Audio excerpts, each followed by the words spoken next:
Hannah Miller walked into the coffee shop looking like someone who'd given up, and that was exactly the point.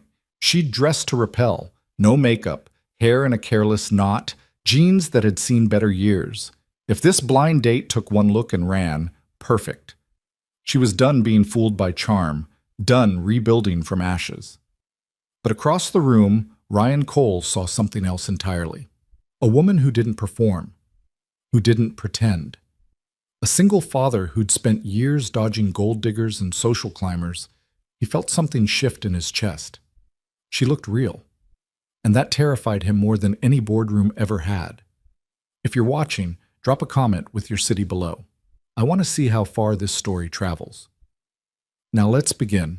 The coffee shop smelled like burnt espresso and yesterday's pastries, which somehow made Hannah feel better about the whole situation. At least the venue matched her expectations. Low, forgettable, easy to leave. She'd chosen a table near the back exit. Strategic positioning. Her sister Emma had set this up. Just coffee, Han, nothing serious. And Hannah had agreed only because saying no required more energy than showing up and tanking it on purpose. So here she sat, wearing her oldest jeans, a sweater 2 sizes too big that hid everything resembling a figure, and absolutely zero effort on her face. If this guy had any sense, he'd take one look and make an excuse about a forgotten appointment. The bell above the door chimed. Hannah didn't look up. She traced the rim of her untouched coffee cup, practicing her exit lines. Sorry, this isn't going to work. You seem nice, but I'm not in a place for this. Good luck with everything. Hannah? The voice was quiet, almost hesitant. She glanced up, prepared to deliver her rehearsed disappointment, and found herself looking at a man who seemed just as uncomfortable as she felt. Ryan Cole stood beside her table with the awkward posture of someone who'd rather be anywhere else. He wore dark jeans and a plain gray Henley, no designer labels visible, no watch screaming wealth. His dark hair was slightly too long, like he'd forgotten to schedule a haircut, and his eyes, warm brown, tired around the edges, held the kind of wariness that came from experience, not arrogance. That's me, Hannah said, not standing. You must be Ryan. I am. He gestured to the chair across from her. Mind if I sit? She shrugged. It's a free country. Not exactly welcoming, but he sat anyway, setting down his own coffee. Black, she noticed, nothing fancy, and folding his hands on the table. For a long moment, neither of them spoke. This was the part where most men launched into their resume. Job, accomplishments, car, hobbies designed to impress. Hannah waited for it, already composing her polite escape. So, Ryan said finally, how bad did Emma twist your arm to make this happen?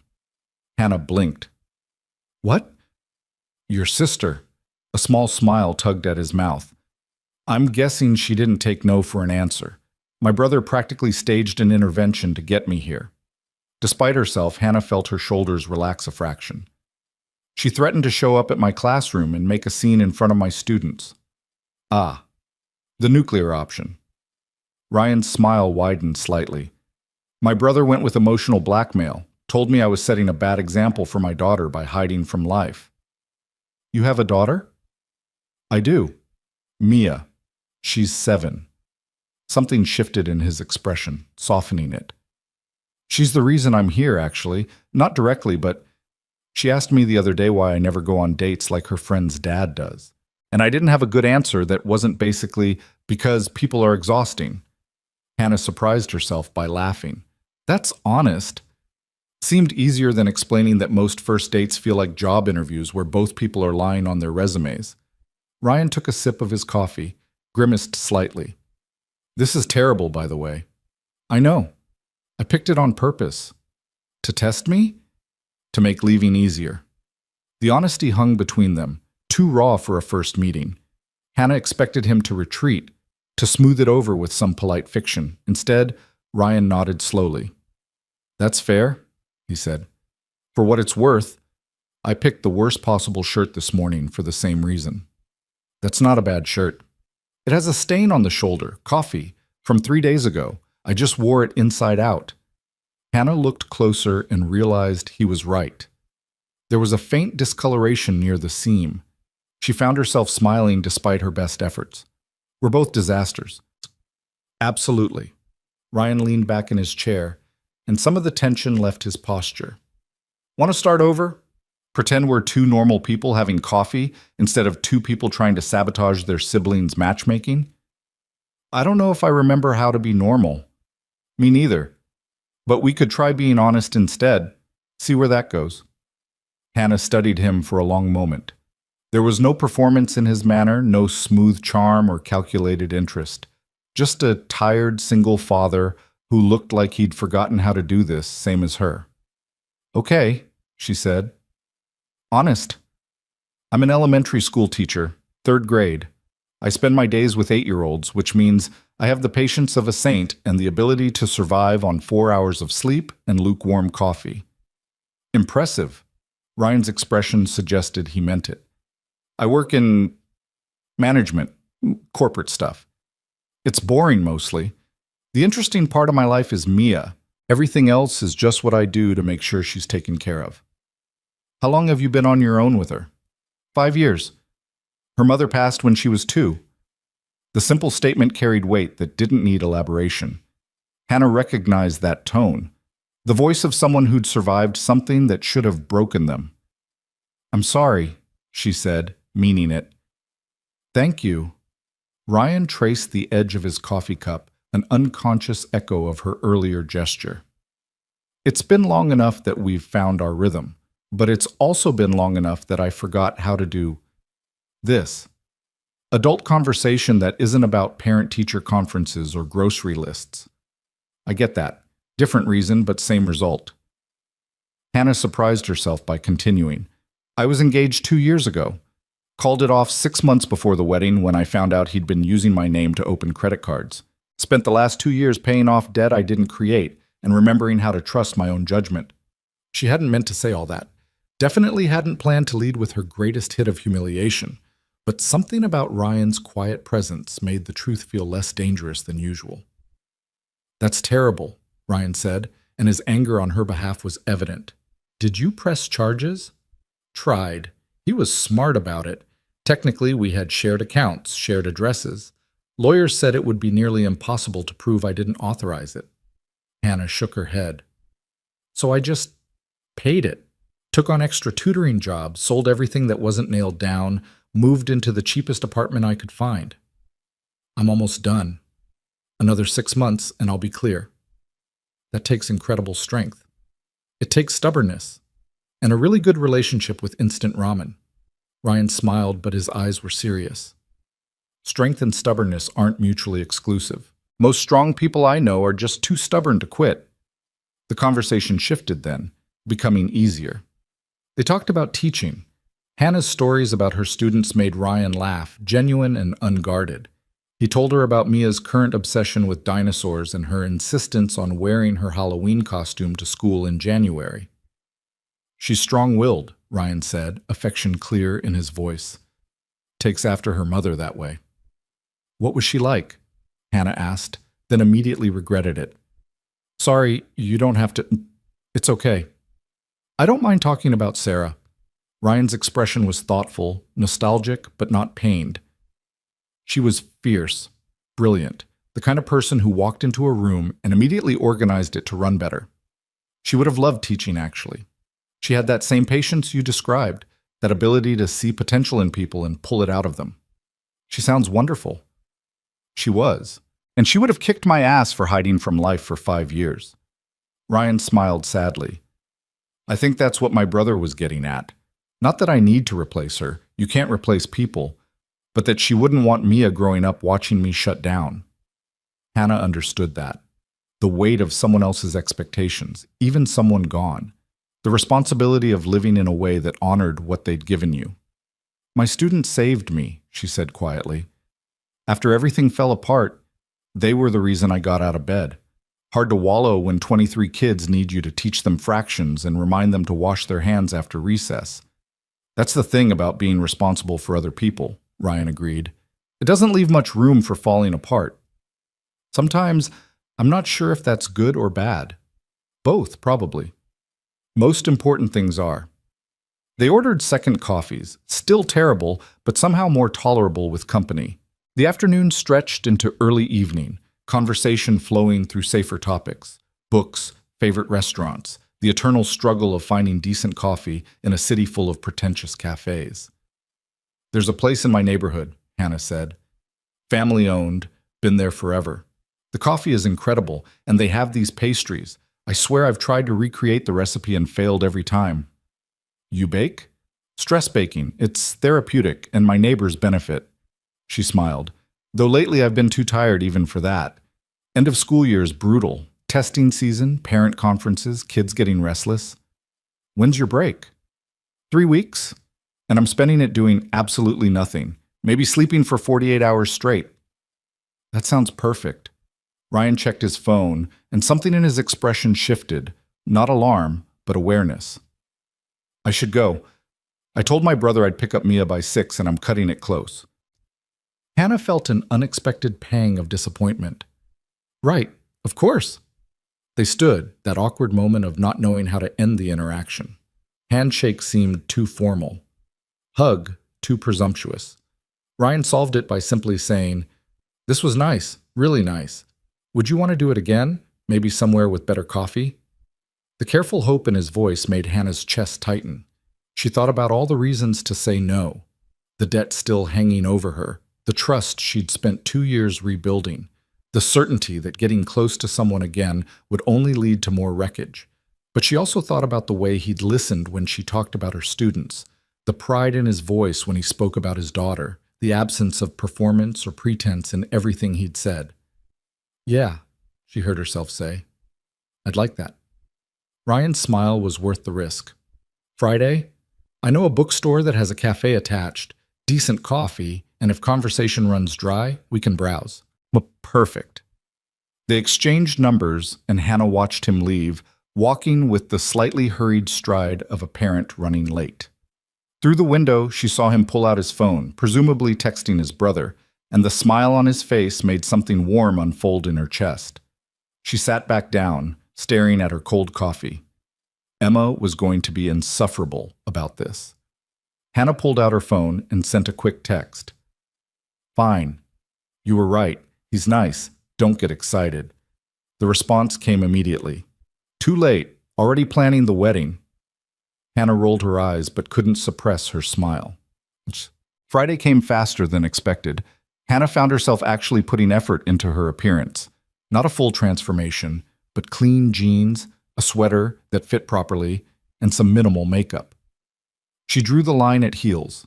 If Ryan couldn't handle her in boots, this wasn't going anywhere anyway. The bookstore was perfect. Narrow aisles packed with used books, the smell of old paper and binding glue, and a cafe tucked in the back corner with mismatched chairs and folk music playing softly. Ryan was already there, browsing the fiction section, and he looked up when she approached. "You found it," he said, smiling. "Your directions were good. Also, I may have walked past this place 100 times and never noticed it. It's easy to miss, but they have the best mystery section in the city, and Mia loves the children's corner." He gestured toward the cafe. "Coffee first or browsing?" "Coffee. Definitely coffee." They ordered. Hannah got a latte that actually tasted like coffee instead of burned despair, and claimed a small table near the window. The conversation picked up where they'd left off, easy and unforced. Hannah told him about the student who'd tried to convince her that dinosaurs were just big chickens, which led to Ryan sharing Mia's elaborate theory about time travel and pterodactyls. They argued good-naturedly about books, discovered they both loved old movies, and spent 20 minutes debating the best diner in the city. "The Galaxy," Hannah insisted. "Open 24 hours, massive portions, and the waitress remembers your order after one visit." "The Bluebird," Ryan countered.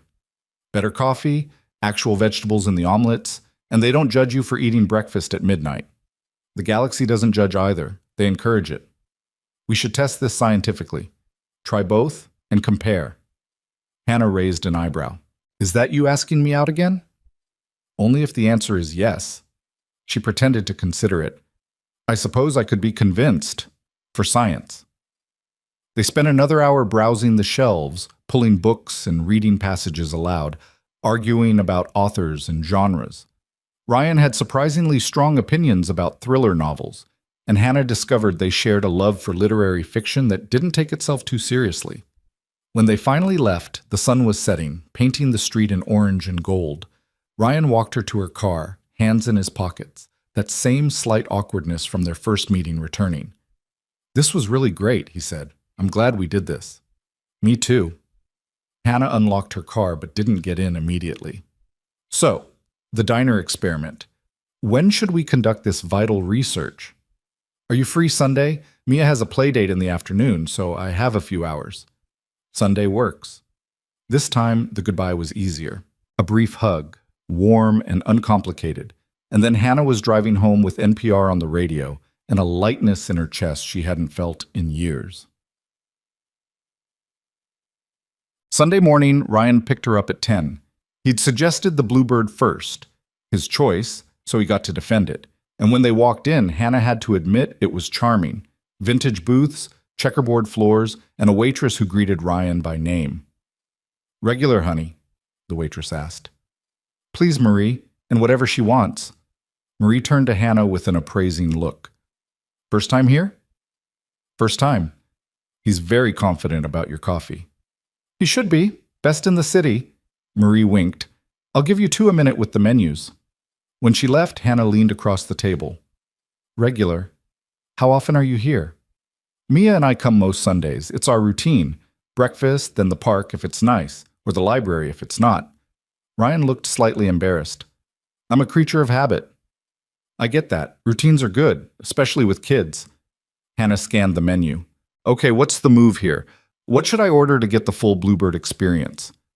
"The vegetable omelet, trust me." When the food came, Hannah had to concede he might be right. The omelet was perfect, fluffy, loaded with fresh vegetables, seasoned just right. The coffee was excellent. The hash browns were crispy. "Okay," she admitted. "This is good, really good." Ryan grinned. "Told you." "But we still have to try the Galaxy, objectively." "Deal." They ate slowly, talking about everything and nothing. Ryan told her about Mia's school, the challenges of navigating playdates and birthday parties as a single parent. Hannah shared stories about her classroom, the small victories and ongoing struggles of teaching. "Do you like it?" Ryan asked. "Teaching, I mean, not just tolerate it, but actually like it." "Most days, yeah, it's hard, dealing with parents who think their kid can do no wrong, budget cuts, standardized testing that doesn't actually measure learning. But the kids make it worth it. When you see something click, when a student who's been struggling finally gets it," Hannah smiled. "That's the good stuff." "Mia loves her teacher, Mrs. Patterson. She's strict but fair and the kids respect her." "That's the sweet spot. High expectations, high support." "Is that your philosophy?" "Trying to be. Though some days it's more like everybody stay alive until 3 o'clock and we'll call it a win." Ryan laughed, that genuine sound that made Hannah's chest warm. "I feel that. Parenting is basically organized chaos with occasional moments of terror." "But you love it." "Completely. Mia is—" He paused, searching for words. "She's everything, every good thing I've done, every choice that mattered. It's all been for her. And she's growing up so fast. Sometimes I look at her and can't believe she's the same tiny person I brought home from the hospital." The love in his voice was unmistakable, uncomplicated. Hannah thought about her own childhood, her parents' steady presence, and felt grateful Ryan was giving his daughter that same foundation. "She's lucky to have you," Hannah said.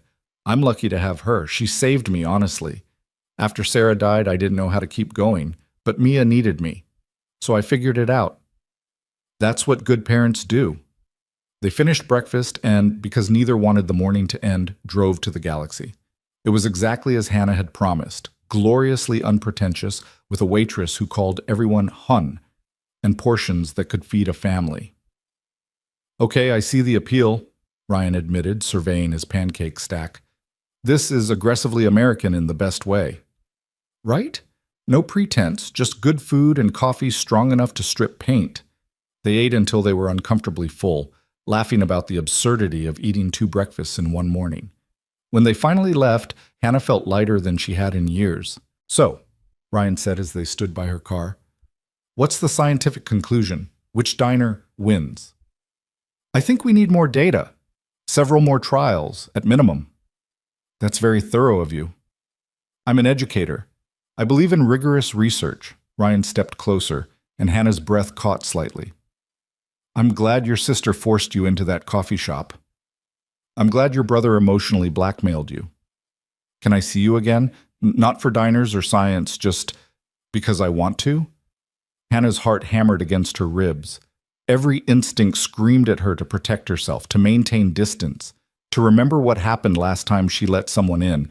But Ryan wasn't her ex. He was patient, present, genuinely kind. And she was tired of letting fear make her decisions. Yes, she said, I'd like that. This time, when he leaned in to hug her goodbye, she let herself relax into it. Let herself believe that maybe, possibly, she could have this. Yeah.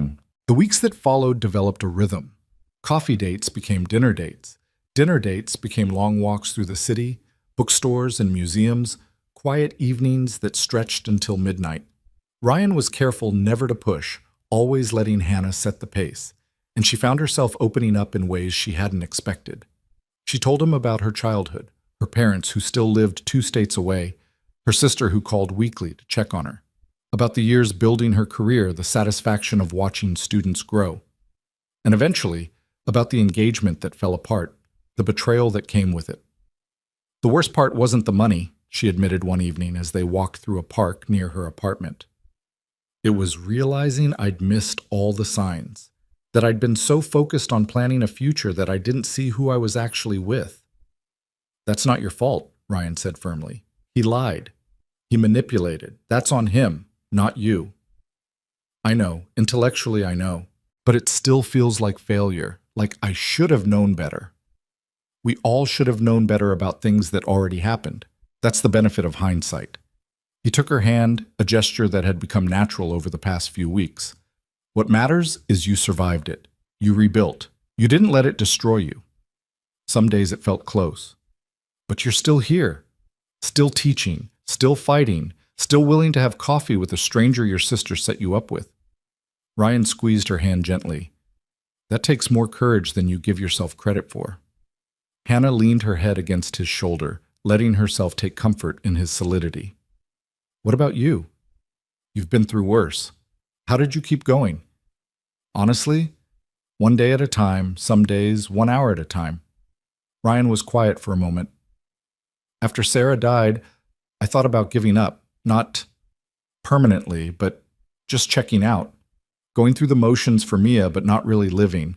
And then one day she asked me to play Tea Party, and I realized if I checked out, she'd notice. She'd grow up with a parent who was physically present but emotionally gone, and Sarah would have hated that. So you chose to be present. I chose to try. Some days I succeeded, some days I failed, but I kept trying. He stopped walking, turning to face her. That's all we can do, really. Keep trying. Keep showing up. Keep believing we deserve good things even when experience suggests otherwise. Hannah looked up at him, this man who'd lost everything and still found ways to be gentle, to be patient, to hope. I'm really glad I met you. The feeling is mutual. He kissed her then, soft and careful, and Hannah felt something inside her that had been locked tight for 2 years finally begin to ease open. A month into dating, Ryan introduced her to Mia. He'd been careful about it, explaining that he didn't bring people into his daughter's life casually, that Mia had been through enough loss and didn't need to get attached to someone who might disappear. I understand, Hannah had said, meaning it. Whenever you're ready, no pressure. But when he finally asked if she wanted to come to the park with them on Sunday, Hannah felt her nervousness spike. She'd spent years working with kids, was comfortable and confident in her classroom. But meeting Mia felt different. This mattered in a way that carried weight. Ryan must have sensed her anxiety because he sent her a text the night before. Mia is excited to meet you. She knows you're a teacher and has approximately 47 questions prepared. Fair warning. Hannah smiled at her phone and typed back, I can handle 47 questions. I've survived parent-teacher conferences. Sunday morning, Hannah met them at Riverside Park. She spotted Ryan first, standing near the playground, and then saw the small girl beside him. Mia had her father's dark hair and eyes, but there was something fierce in her expression, an intensity that suggested she missed nothing. Hi, Hannah said, approaching carefully. You must be Mia. I'm Hannah.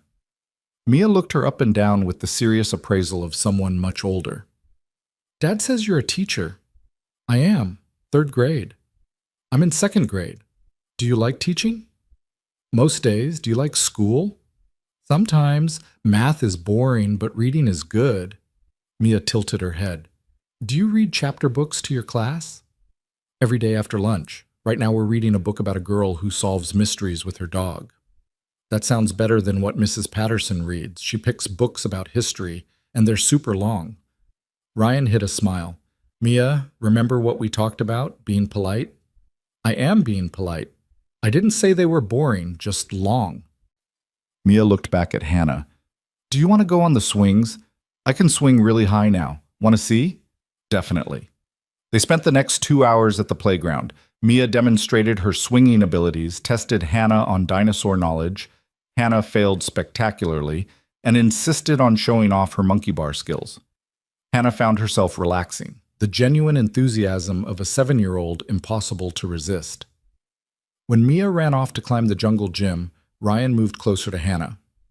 She likes you. How can you tell? She's showing off. When she doesn't like someone, she goes silent and stays close to me. He watched his daughter navigate the climbing structure with practiced ease. Thank you for this. I know it's a lot.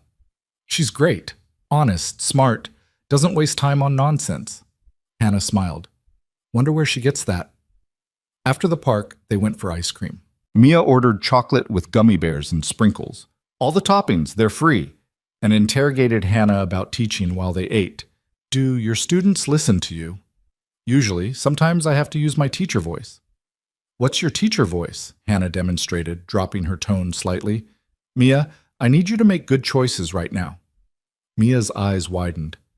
That's scary. It's effective.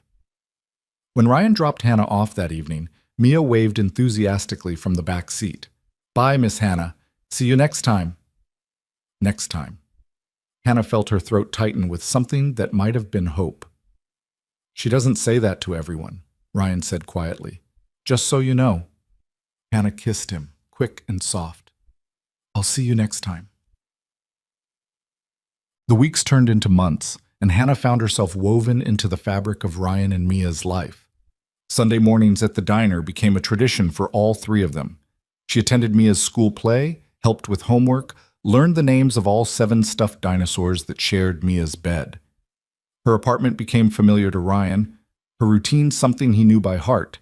He learned she stress-baked on Sunday nights, that she graded papers with tea and bad reality TV, that she had strong opinions about Oxford commas and organized her bookshelf by genre, then alphabetically.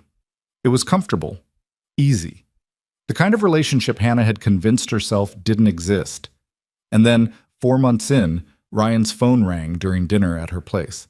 He glanced at the screen and his expression shifted, not quite alarm, but definite tension.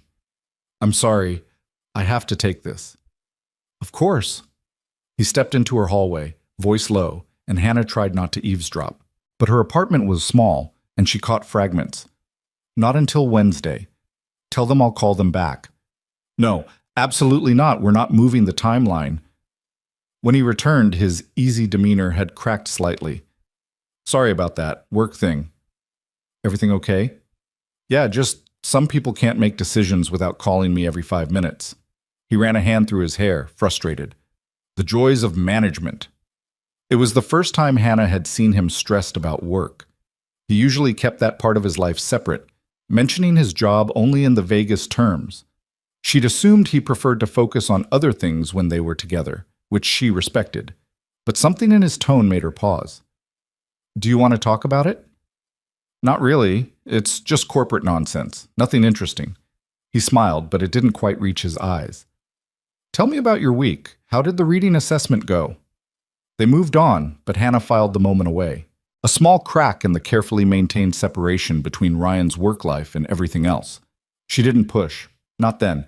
But she would remember it later when everything came apart. The cracks appeared slowly at first, like hairline fractures in glass that only became visible when light hit them just right.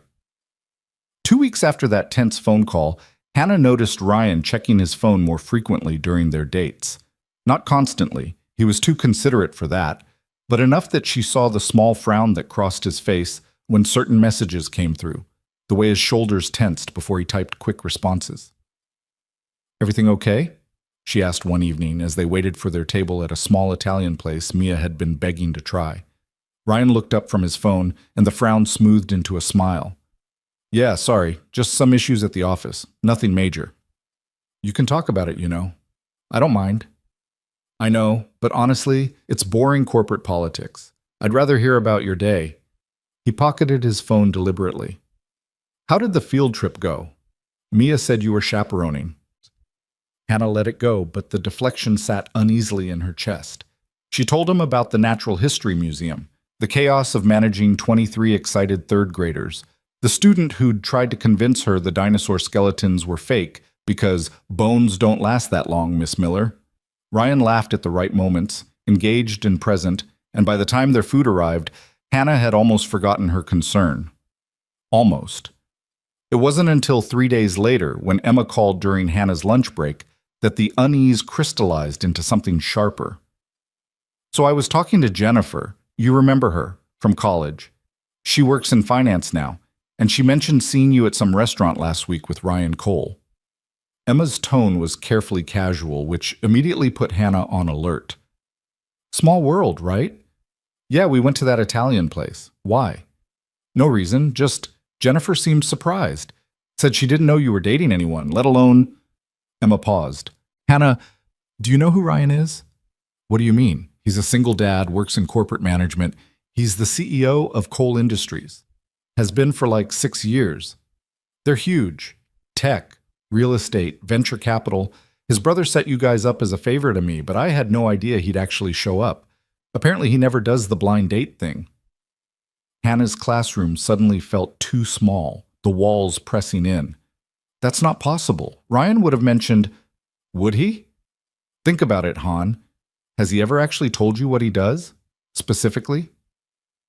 The phone conversation from 2 weeks ago, the vague references to management and corporate stuff, the way he always steered conversation away from work. "He said he wanted to keep things simple," Hannah said, but her voice sounded distant even to her own ears. "That his job was boring." Running a multi-billion-dollar company is a lot of things, but boring isn't one of them. Emma's tone softened. "I'm sorry. I thought you knew. I figured he told you and you just didn't care about the money stuff, which would be very you. But if he's been hiding it—" After Emma hung up, Hannah sat at her desk, staring at the construction paper pumpkins her students had made, trying to process what she'd just learned. The lunch period bell rang, and she had to pull herself together, paste on a smile, pretend her entire understanding of her relationship hadn't just shifted on its axis. She made it through the afternoon on autopilot, teaching fractions and mediating playground disputes while her mind churned through every conversation she'd had with Ryan, re-examining them through this new lens. He'd never technically lied, but he'd carefully cultivated an impression that was fundamentally dishonest. And the worst part, the part that made her hands shake as she erased the whiteboard after dismissal, was understanding why.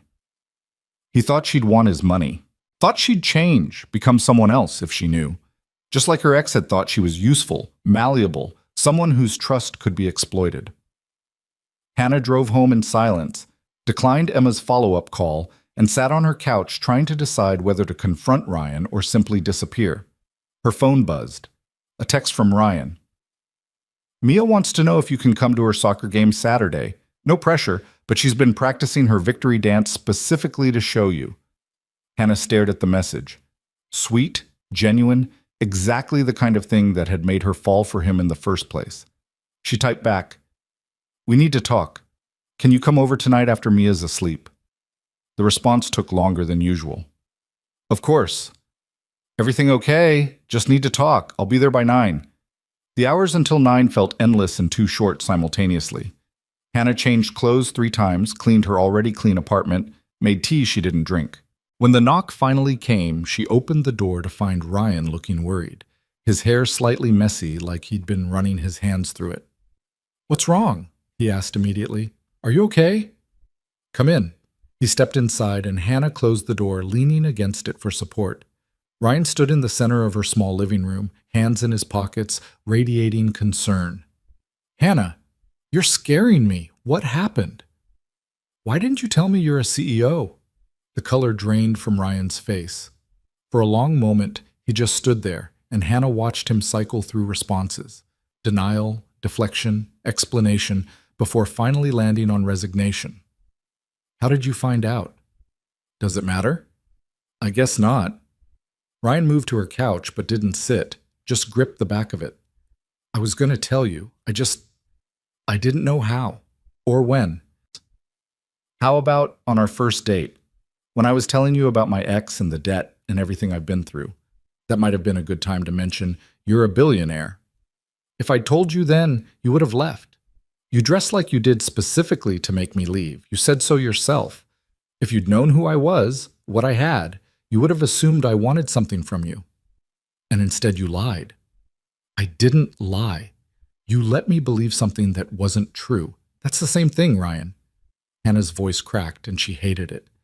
I told you everything about the debt, about how hard I've worked to rebuild my credit, about eating ramen for 6 months straight because I couldn't afford anything else.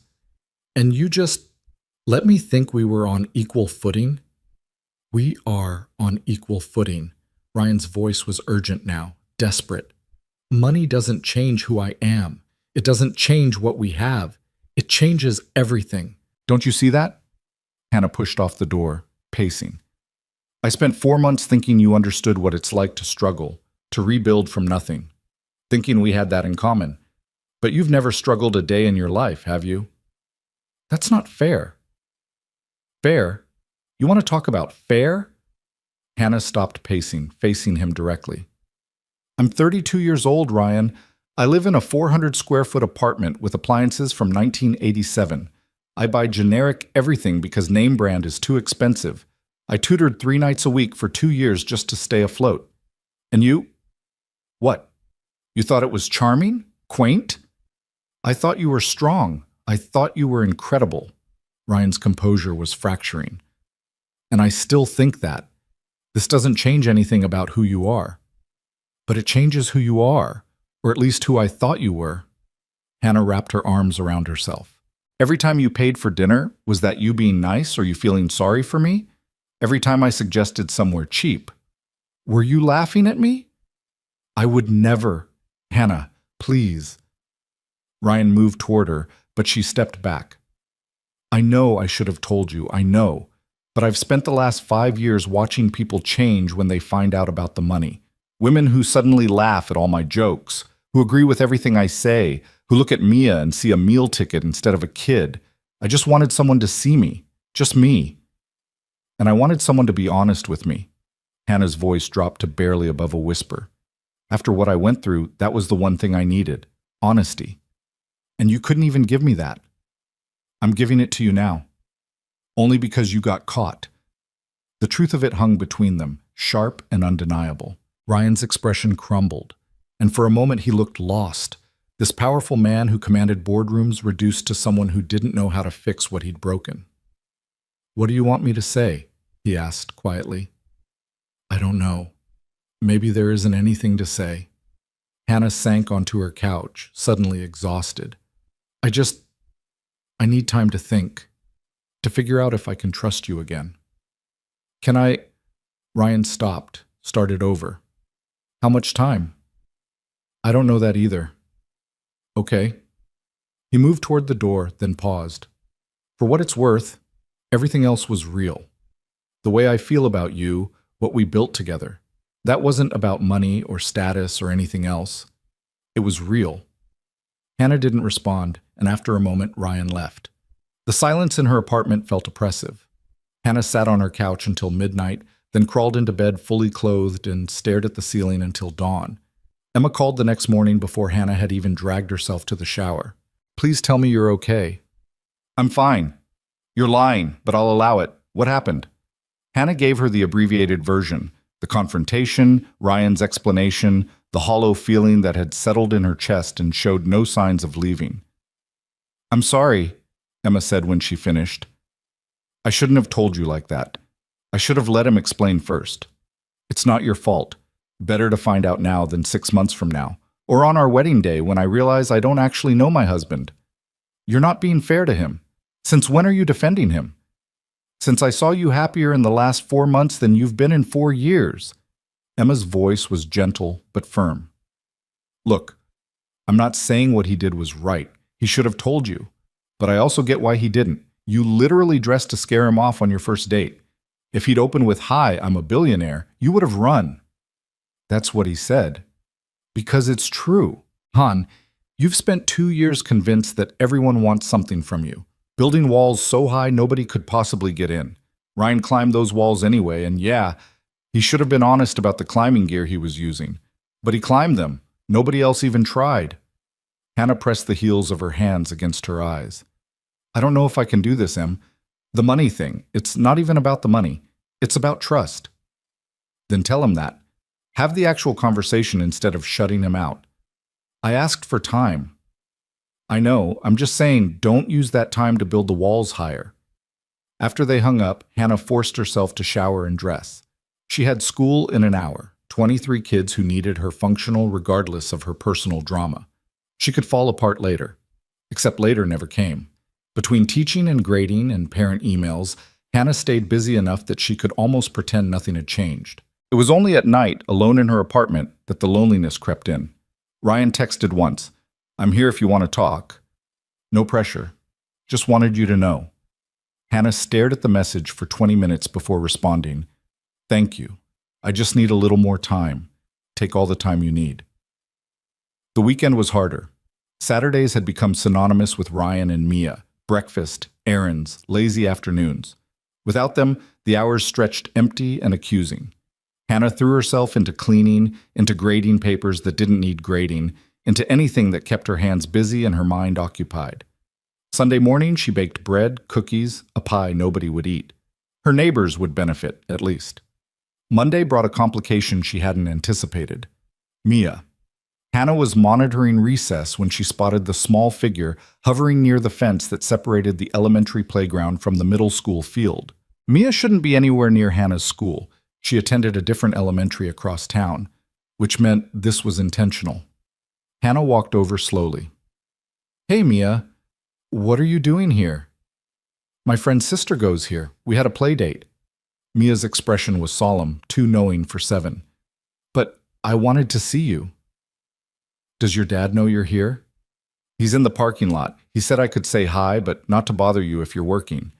Hannah glanced toward the parking lot and caught a glimpse of Ryan's car. He was sitting in the driver's seat, staring straight ahead, clearly giving them space. I'm not bothering you, right? Mia asked, suddenly uncertain. No, sweetheart, you're not bothering me.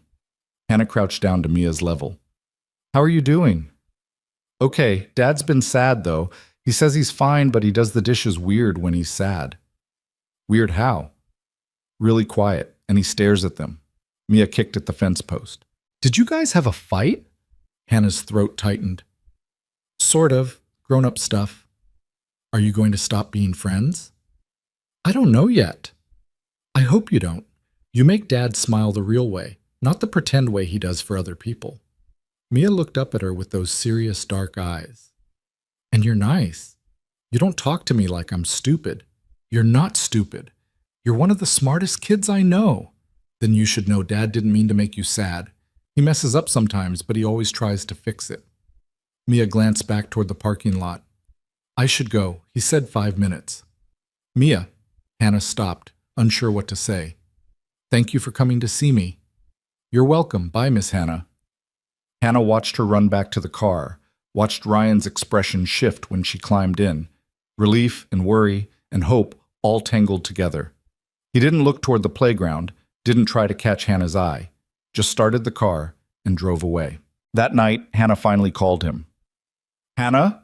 Ryan's voice was rough, like he'd been sleeping or not sleeping. Is everything okay? Can we talk in person?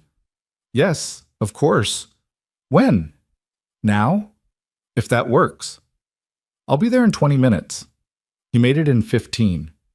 Hannah opened the door to find him in sweatpants and a t-shirt, hair disheveled, looking like he'd run out the door the second they'd hung up. Come in, she said. They sat on opposite ends of her couch, the space between them feeling vast. Hannah pulled her knees to her chest, finding courage in the familiar defensive posture. I saw Mia today, she said, at my school. I know, I'm sorry. She insisted, said she needed to see you and I couldn't. Ryan stopped. I should have stopped her. That wasn't fair to you. She said you've been doing the dishes weird. A surprised laugh escaped him. She notices everything. She loves you. A lot. The feeling is mutual. Ryan's hands twisted together. Hannah, Let me talk first, she interrupted. Please. He nodded. Hannah took a breath, organizing thoughts she'd been circling for days. When I found out about my ex, about the debt, the lies, all of it, the worst part wasn't the money. It was realizing I didn't actually know him, that the person I thought I loved was just a performance, and I swore I'd never let that happen again. Ryan's expression was pained, but he stayed silent. And then I met you. This quiet, genuine guy who seemed as damaged and careful as I was, who understood what it meant to rebuild. And I thought, finally, someone real. Hannah's voice wavered. Finding out you're not who I thought you were, it brought all of that back, made me feel stupid again. You're not stupid. I know. Logically, I know. But feelings aren't logical. She looked at him directly. The thing is, I spent the last week trying to figure out if you lied to me or if I lied to myself. And I think maybe it's both. What do you mean? You weren't honest about your circumstances. That's true. But I also never asked, never pushed. I was so focused on keeping things surface level and safe that I didn't actually try to know you beyond what you volunteered. Hannah uncurled slightly. We both protected ourselves. And maybe that worked for a while, but it can't work long term. So what do we do? I don't know. Part of me wants to walk away because it's easier, safer. But the other part, she stopped, forced herself to continue. The other part knows I'm happier with you than I've been in years, that Mia makes me laugh, that Sunday morning diners and bad coffee and talking about nothing feel more right than anything else in my life. Ryan's expression shifted, hope creeping in at the edges. I don't want to lose you. I don't want to lose you either, but I need things to be different going forward. Anything. Tell me what you need. Honesty. Complete honesty, even when it's uncomfortable or complicated. If something's bothering you, I need to know. If work is stressful, tell me. If you're worried about something, say it. Hannah met his eyes. And I'll do the same. No more protecting each other from reality. Deal. Absolutely. And I need you to understand that your money makes me uncomfortable.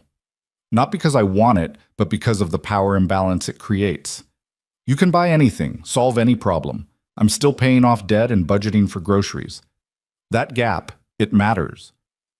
Ryan nodded slowly. Okay, how do we navigate that?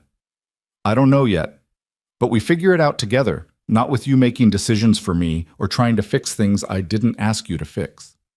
I can do that. Ryan shifted slightly closer. Is it okay if I explain my side? Why I didn't tell you? Yeah. He gathered his thoughts, and Hannah saw the careful control he'd maintained for weeks finally crack open. After Sarah died, people came out of nowhere. Distant relatives I'd never met, friends who suddenly needed help, women who saw a widower with money and thought they could step in. It was relentless, and I was grieving, barely functional, trying to keep Mia alive and safe while my entire world fell apart. Hannah's anger softened slightly, though she kept it in check. I eventually learned to recognize the pattern, Ryan continued, the shift that happened when people found out about the money, the way conversations changed, the way they looked at me differently. So I started keeping it private, downplaying it. And then when I met you, he paused. You were so determined not to be impressed, so committed to staying guarded, and I thought if I told you, you'd put me in the same category as your ex, someone using resources to manipulate. I might have, Hannah admitted. Right. So I told myself I'd wait until you trusted me, until what we had was solid enough that the money wouldn't matter. But the longer I waited, the harder it got to bring up, and the worse the lie became. It wasn't a lie exactly, Hannah said, but it wasn't truth either. No, it wasn't. Ryan's voice was raw. And I'm sorry. I'm so sorry. I should have trusted you enough to be honest. Should have given you the choice instead of making it for you. They sat in silence for a long moment. Hannah processed his words, weighing them against her own experience, her own fear. Okay, she said finally. Okay? Okay. We try again, but differently this time. Actually honest. The relief on Ryan's face was almost painful to witness. Thank you. I promise I'll... Don't promise perfection. Just promise effort. That's all I can offer too. Then effort. I promise effort. Hannah uncurled completely, and Ryan closed the distance between them.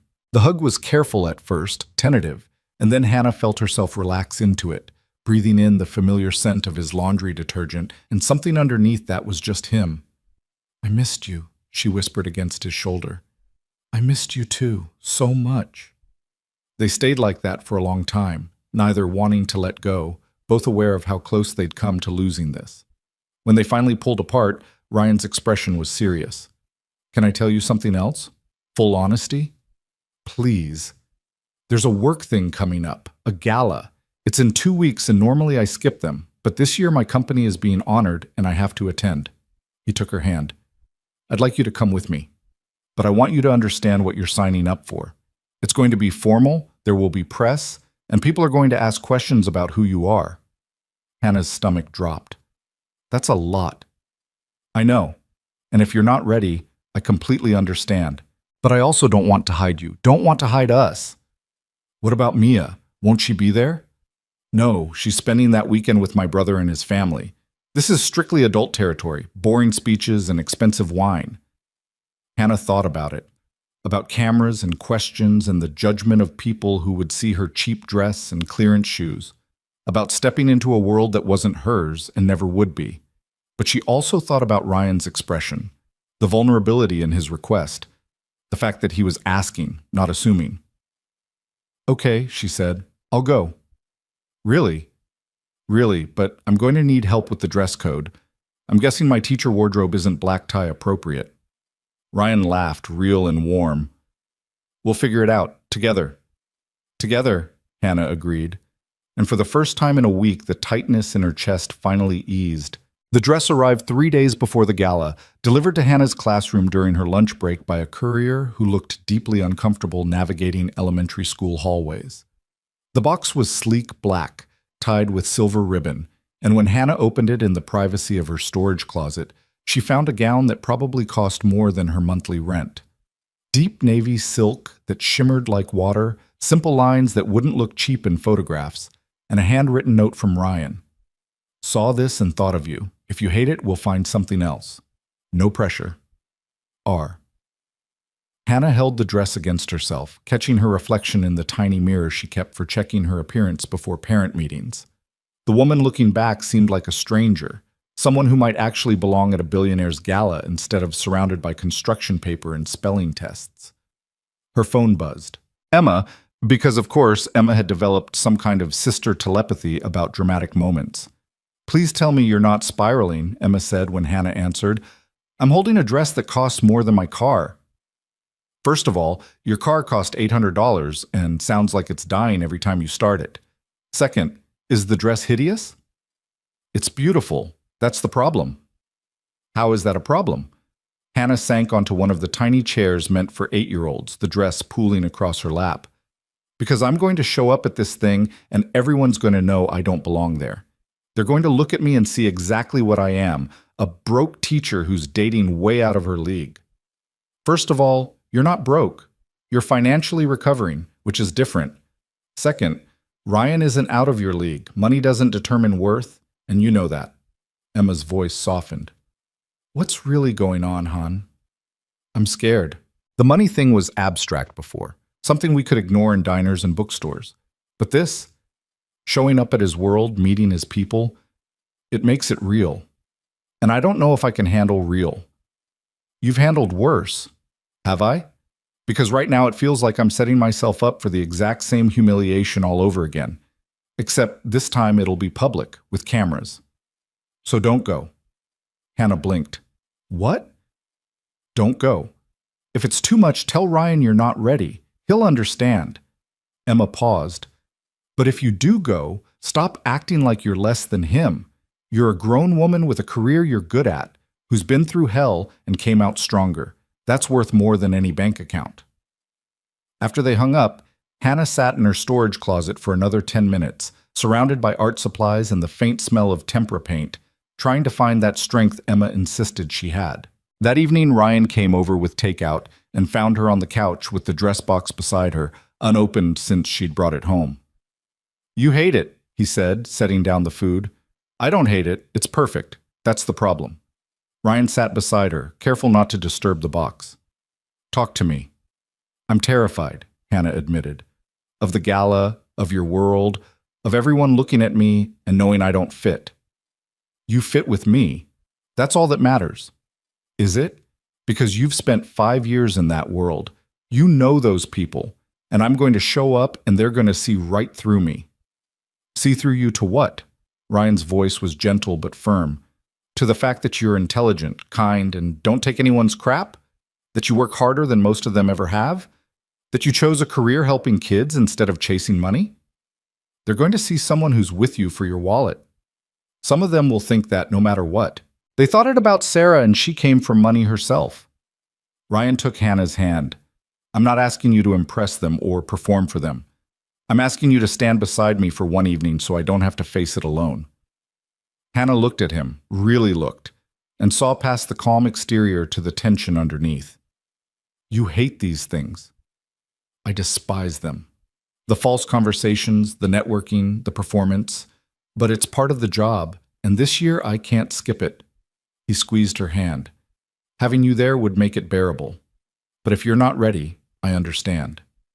"What do I even talk to these people about?" "The truth. You're a teacher. If they ask what you do, tell them. If they ask how we met, tell them your sister set us up. You don't need to be anyone but yourself." "Myself in a dress that costs more than I make in a month." "The dress is just fabric. You make it matter, not the other way around." Ryan pulled her close. "And for the record, you could show up in jeans and still be the most interesting person in that room." Hannah let herself lean into him, drawing strength from his steadiness. "Okay, I'll go. But if I panic and hide in the bathroom all night, you have to come find me." "Deal." The next 2 days passed in a blur of preparation that felt both excessive and necessary. Emma insisted on coming over to help with hair and makeup, arriving with enough supplies to stock a salon. "I don't even know what half of this stuff is," Hannah protested, eyeing the array of products spread across her bathroom counter. "That's why I'm here. Sit down and trust me." "The last time you said that, I ended up with purple hair for a month." "We were 19 and it looked cool. Now sit." Hannah sat, and Emma went to work with the focused intensity of a surgeon. An hour later, Hannah barely recognized herself. Her hair was swept into something elegant and effortless looking that had probably taken real effort, her makeup subtle but polished. And when she finally put on the dress, even Emma went quiet.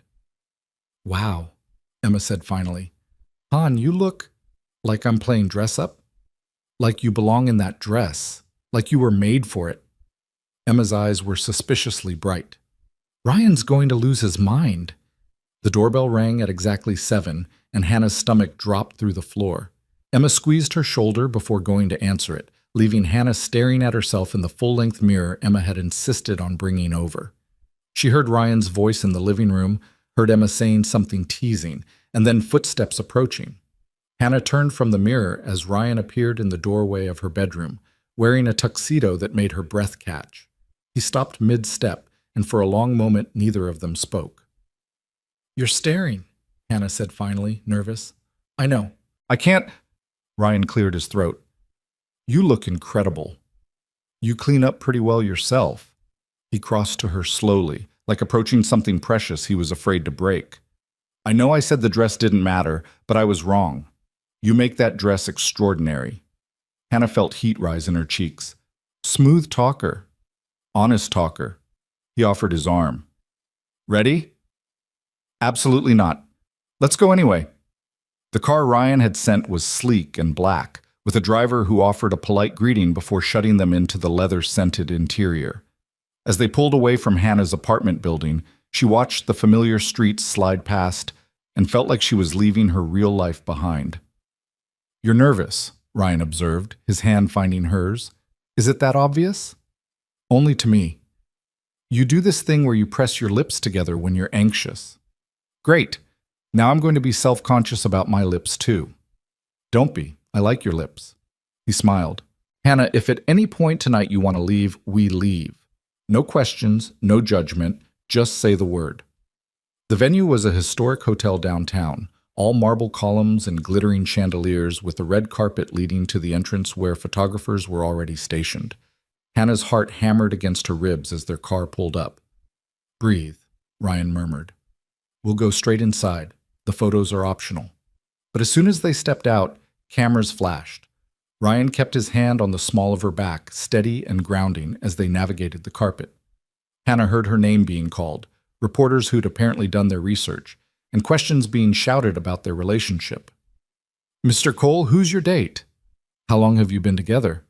Miss Miller, what do you do?" Ryan ignored all of it, keeping them moving toward the entrance, but Hannah caught sight of herself on one photographer's digital display as they passed. The image showed a poised woman in a stunning dress, Ryan's hand protective at her back, both of them looking like they belonged exactly where they were. Maybe Emma had been right. Maybe the dress did matter, at least for tonight. Inside was even more overwhelming. The ballroom was massive, round tables draped in white linen surrounding a dance floor, with a stage at the far end and bars stationed at strategic intervals. The room was already half full of people who looked like they'd stepped from the pages of a fashion magazine.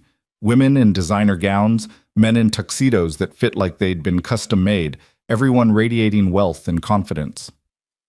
"Ryan," a man in his 50s approached, hand extended. "Good to see you finally made it to one of these things." "David," Ryan shook his hand. "This is Hannah Miller. Hannah, David Chen. He runs the tech division." David turned his assessing gaze on Hannah. "Pleasure. What brings you into Ryan's orbit?" "Blind date, actually," Hannah said, finding her voice. "My sister's persistent." David laughed. "Good for her. Ryan here has turned down more setups than I can count. You must be special." "Or stubborn enough to stick around despite his best efforts at sabotage," Hannah replied, and was rewarded with genuine amusement in David's expression. They moved through the room, Ryan introducing her to various colleagues and business associates. Hannah quickly developed a script. Teacher, 3rd grade. Yes, she enjoyed it. No, she'd never considered private school. Most people were polite, some were genuinely interested, and a few looked at her like they were doing calculations in their heads about net worth and social climbing. Those looks made Hannah's spine straighten. She wasn't here to prove anything to them. She was here for Ryan, and that was enough. It was when they reached their assigned table that things got complicated. Already seated were Ryan's brother Marcus with his wife, 2 couples Hannah didn't recognize, and an older woman wearing diamonds that could probably fund Hannah's school's art program for a decade. "Ryan, darling," the woman said, standing to offer her cheek for a kiss. "I was beginning to think you'd skip this year too." "Hello, Catherine." Ryan's tone was polite but cool. "This is Hannah Miller." "Hannah?" "Catherine Cole. My mother." Hannah's stomach dropped. Ryan's mother. He'd mentioned her exactly once, in passing, saying only that she lived in Connecticut and they weren't particularly close. Looking at Catherine now, perfectly coiffed silver hair, expression of polite interest masking sharp evaluation, Hannah understood why. "How lovely to meet you," Catherine said, extending a hand. Her grip was firm, her gaze sharper. Ryan didn't mention he was bringing anyone. "Last-minute decision," Ryan said smoothly, pulling out Hannah's chair. As they sat, Marcus leaned over with a warm smile. "Ignore Mother, she's impossible to please. I'm Marcus, the better-looking brother, and this is my wife Jennifer." Jennifer rolled her eyes, but smiled. "Don't mind him, he's delusional. It's nice to meet you, Hannah." The dinner service began, courses appearing and disappearing with choreographed precision. Hannah focused on the safe topics, talked with Jennifer about her work in nonprofit development, listened to Marcus's stories about his kids, answered polite questions about teaching. But she felt Catherine's gaze returning to her repeatedly, assessing, judging, finding her wanting. It was halfway through the main course when Catherine finally struck. "So Hannah," she said, her voice carrying across the table conversation. How did you and Ryan really meet? The blind date story is charming, but I'm curious about the details. That is how we met, Hannah said. My sister Emma is friends with Marcus. She set us up. How enterprising of her? Catherine's smile didn't reach her eyes. And you're a public school teacher? Elementary, 3rd grade. How fulfilling that must be, though I imagine the salary is quite modest. Catherine took a sip of wine. I've always admired people who choose passion over practicality. The implication was clear. Hannah felt Ryan tense beside her, but she put a hand on his knee under the table, a silent request to let her handle this. The salary is modest, Hannah agreed, but I've found that actual fulfillment is worth more than a paycheck. Though I understand that's a difficult concept for some people to grasp. Catherine's eyes narrowed slightly. Indeed. Tell me, dear, what attracted you to my son? I'm sure his personality is quite compelling. There it was, the accusation delivered with a smile wrapped in politeness. Hannah set down her fork carefully. What attracted me to Ryan was his honesty, his dedication to his daughter, the way he listens when people talk instead of waiting for his turn to speak, the fact that he values character over credentials. She met Catherine's gaze directly. Though, if I'm being completely honest, I didn't know who he was when we met.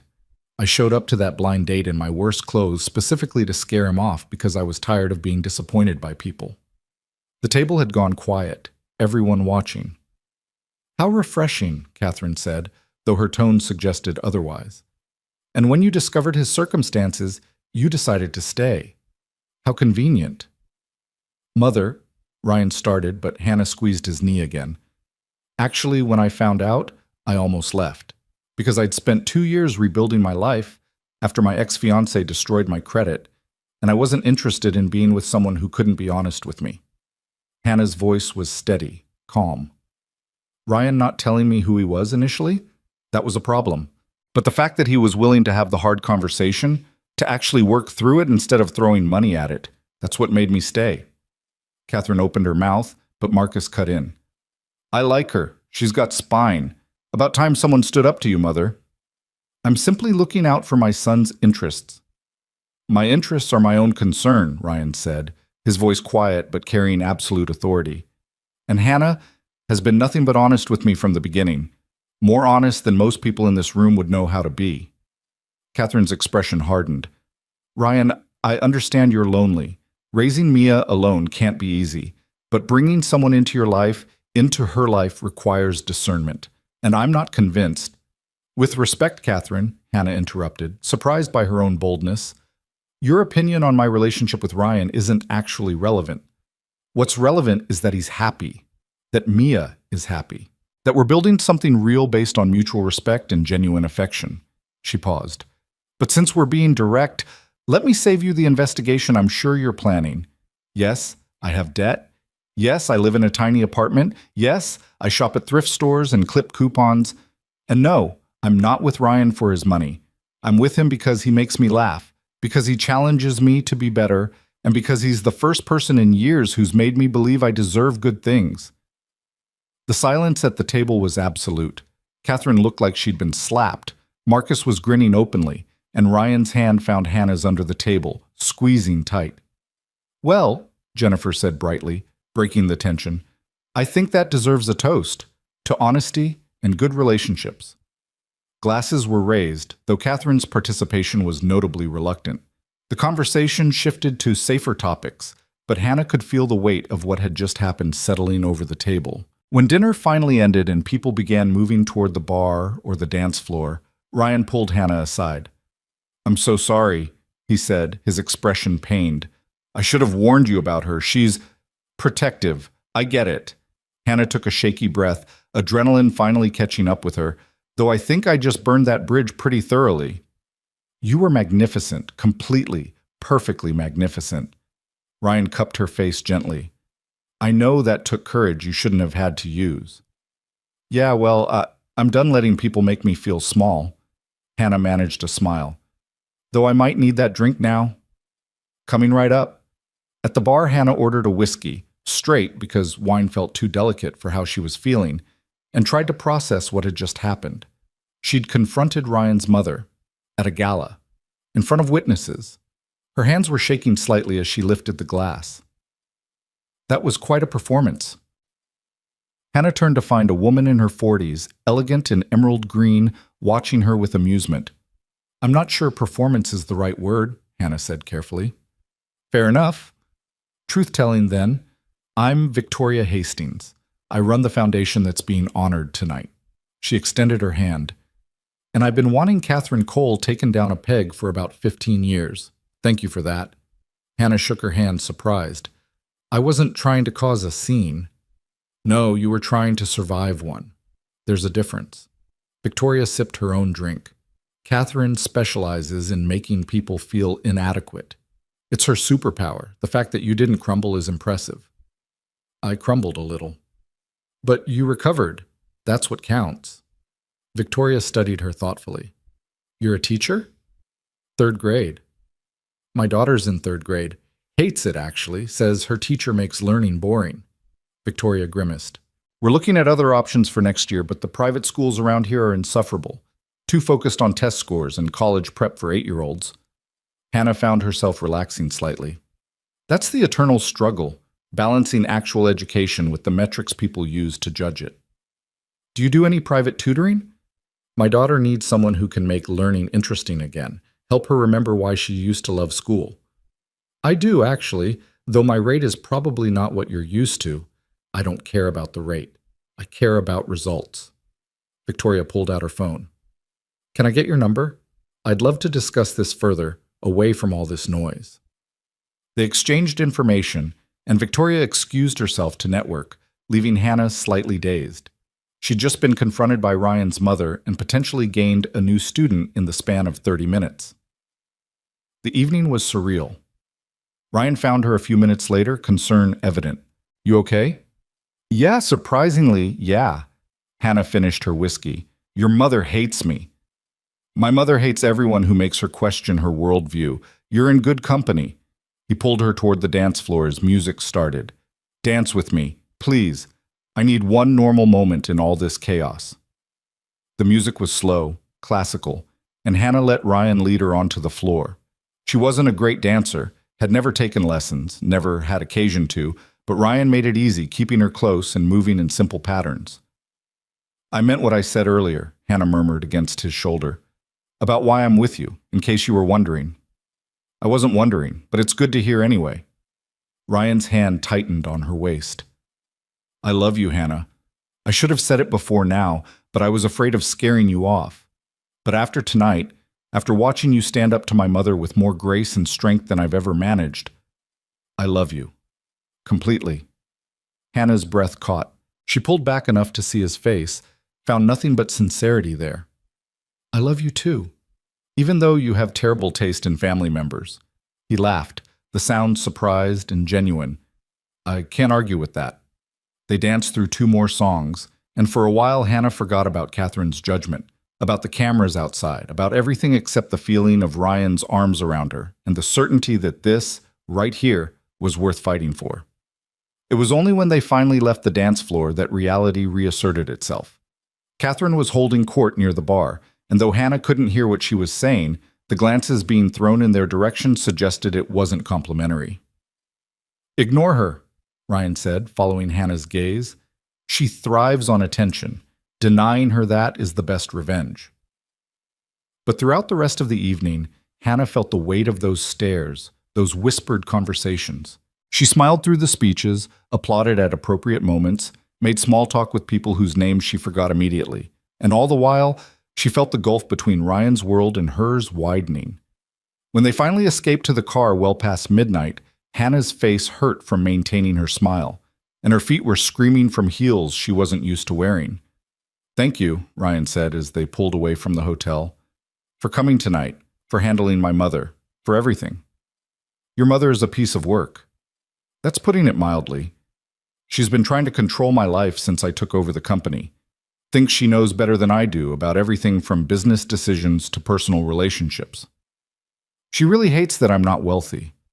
She hates that she can't predict or control you. Money is just the excuse. Ryan loosened his bow tie, looking exhausted. For what it's worth, everyone else loved you. Marcus has already texted me 3 times saying I'd be an idiot to let you go. Smart man, your brother. They rode in comfortable silence for a while before Ryan spoke again. I know tonight was hard. Know it probably confirmed every fear you had about my world. But I need you to know that's not my world. It's a world I have to exist in sometimes. But it's not who I am. I know, Hannah said quietly. But it's part of your life. Part of what being with you means. And I'm not sure I'm equipped for it.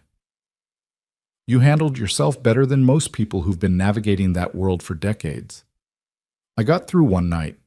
That doesn't mean I can do it regularly. Hannah looked out the window at the city passing by. Your mother asked what attracted me to you, and I gave her a good answer, a true answer. But I didn't tell her the whole truth. What's the whole truth? That I'm terrified. That every time I let myself get comfortable with us, something reminds me of how different our lives are. And I don't know how to bridge that gap. Ryan was quiet for a long moment. What if we don't try to bridge it? What if we just accept that we come from different places and build something new that's ours? Not my world or your world, but our world. Is that possible?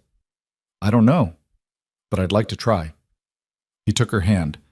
We don't have to figure it all out tonight. We just have to decide if we want to keep trying. Hannah looked at their intertwined hands, his familiar and steady, hers still shaking slightly from adrenaline and fear and hope. I want to keep trying. Then that's enough for now. When the car pulled up to Hannah's building, Ryan walked her to her door despite the late hour. On her front step, surrounded by the familiar smell of her neighbors cooking and the distant sound of traffic, Hannah felt herself returning to reality.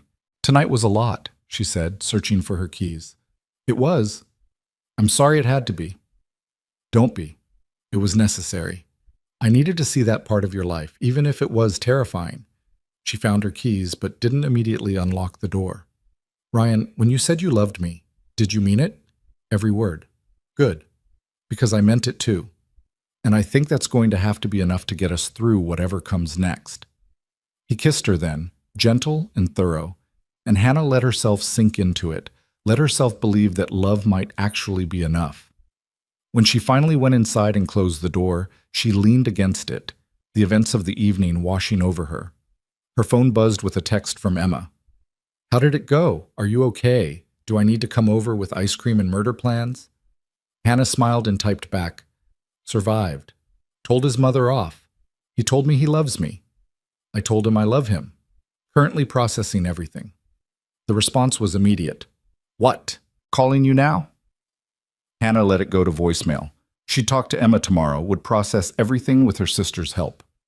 But tonight, she just wanted to hold on to the feeling of Ryan's arms around her, his steady presence, the certainty that whatever challenges they faced, they'd face them together.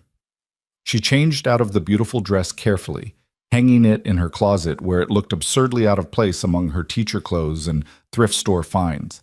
But she liked having it there, a reminder that she could exist in both worlds when necessary. As she finally crawled into bed, exhausted but strangely hopeful, Hannah's phone lit up with one last message from Ryan. Sleep well. I'll call you tomorrow. Thank you for tonight. For everything. I love you. She fell asleep smiling, the fears and doubts still present but quieter now, drowned out by something stronger. Love, it turned out, was pretty good at drowning out doubt, at least for tonight. The morning after the gala, Hannah woke to 17 missed calls and 43 text messages. Most were from Emma demanding details, but there were also messages from numbers she didn't recognize and 3 voicemails from reporters asking for comment on her relationship with Ryan Cole. She stared at her phone in disbelief, stomach sinking as she scrolled through gossip site links Emma had forwarded. The photos from the red carpet had already made their rounds online, accompanied by speculation about who she was, where she'd come from, and what her real motives were. One headline read, Mystery Woman Crashes Coal Industries Gala. Another, Elementary Teacher Lands Billionaire. Fairy Tale or Fortune Hunter? Hannah's hands shook as she clicked through the articles, each one more invasive than the last. Someone had found her school's website, her LinkedIn profile, even her college graduation photo. The comment sections were brutal, filled with strangers dissecting her appearance, her background, her worthiness. Her phone rang. Ryan. Don't read the articles, he said immediately. Hannah, I'm so sorry. I should have prepared you for this. They found my school. Ryan, they have pictures of the building where I work. What if they show up? What if they bother my students? They won't. I'm having my team handle it. We'll issue a statement asking for privacy, and I've already contacted your principal to arrange security if needed. You contacted my principal? Hannah's voice rose. Without asking me? Ryan paused. You're right. I should have called you first. I'm sorry. I just wanted to protect you. Hannah sat on her bed, still in her pajamas, feeling the walls of her carefully rebuilt life cracking. I can't do this.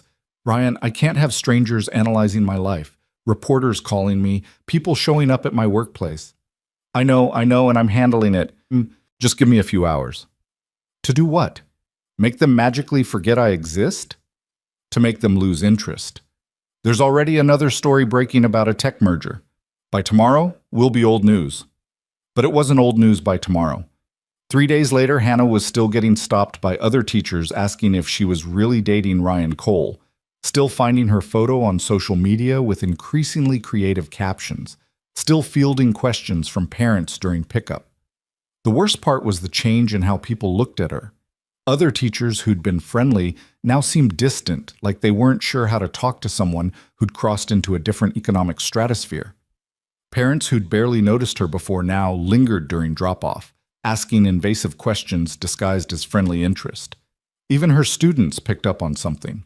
On Thursday, one of her 8-year-olds asked during quiet reading time, Miss Miller, are you going to quit teaching and be rich now? Hannah looked up from the essay she was grading, startled. What? No. Why would you think that? My mom said you're dating a billionaire. She said you probably won't want to teach anymore once you have all that money. The other students were suddenly very interested in this conversation, heads popping up from their books. Hannah set down her pen carefully. I love teaching, she said firmly, and I'm not going anywhere. Being in a relationship doesn't change who I am or what I do. It just means I have someone special in my life, like your parents have each other. But my mom said, I'm sure your mom means well, but she doesn't know everything about my life. Nobody does except me. And I'm telling you, I'm not leaving. Hannah looked around at all her students. You guys are stuck with me until June, at minimum. Possibly longer if you're unlucky. That got a few laughs, and the tension broke.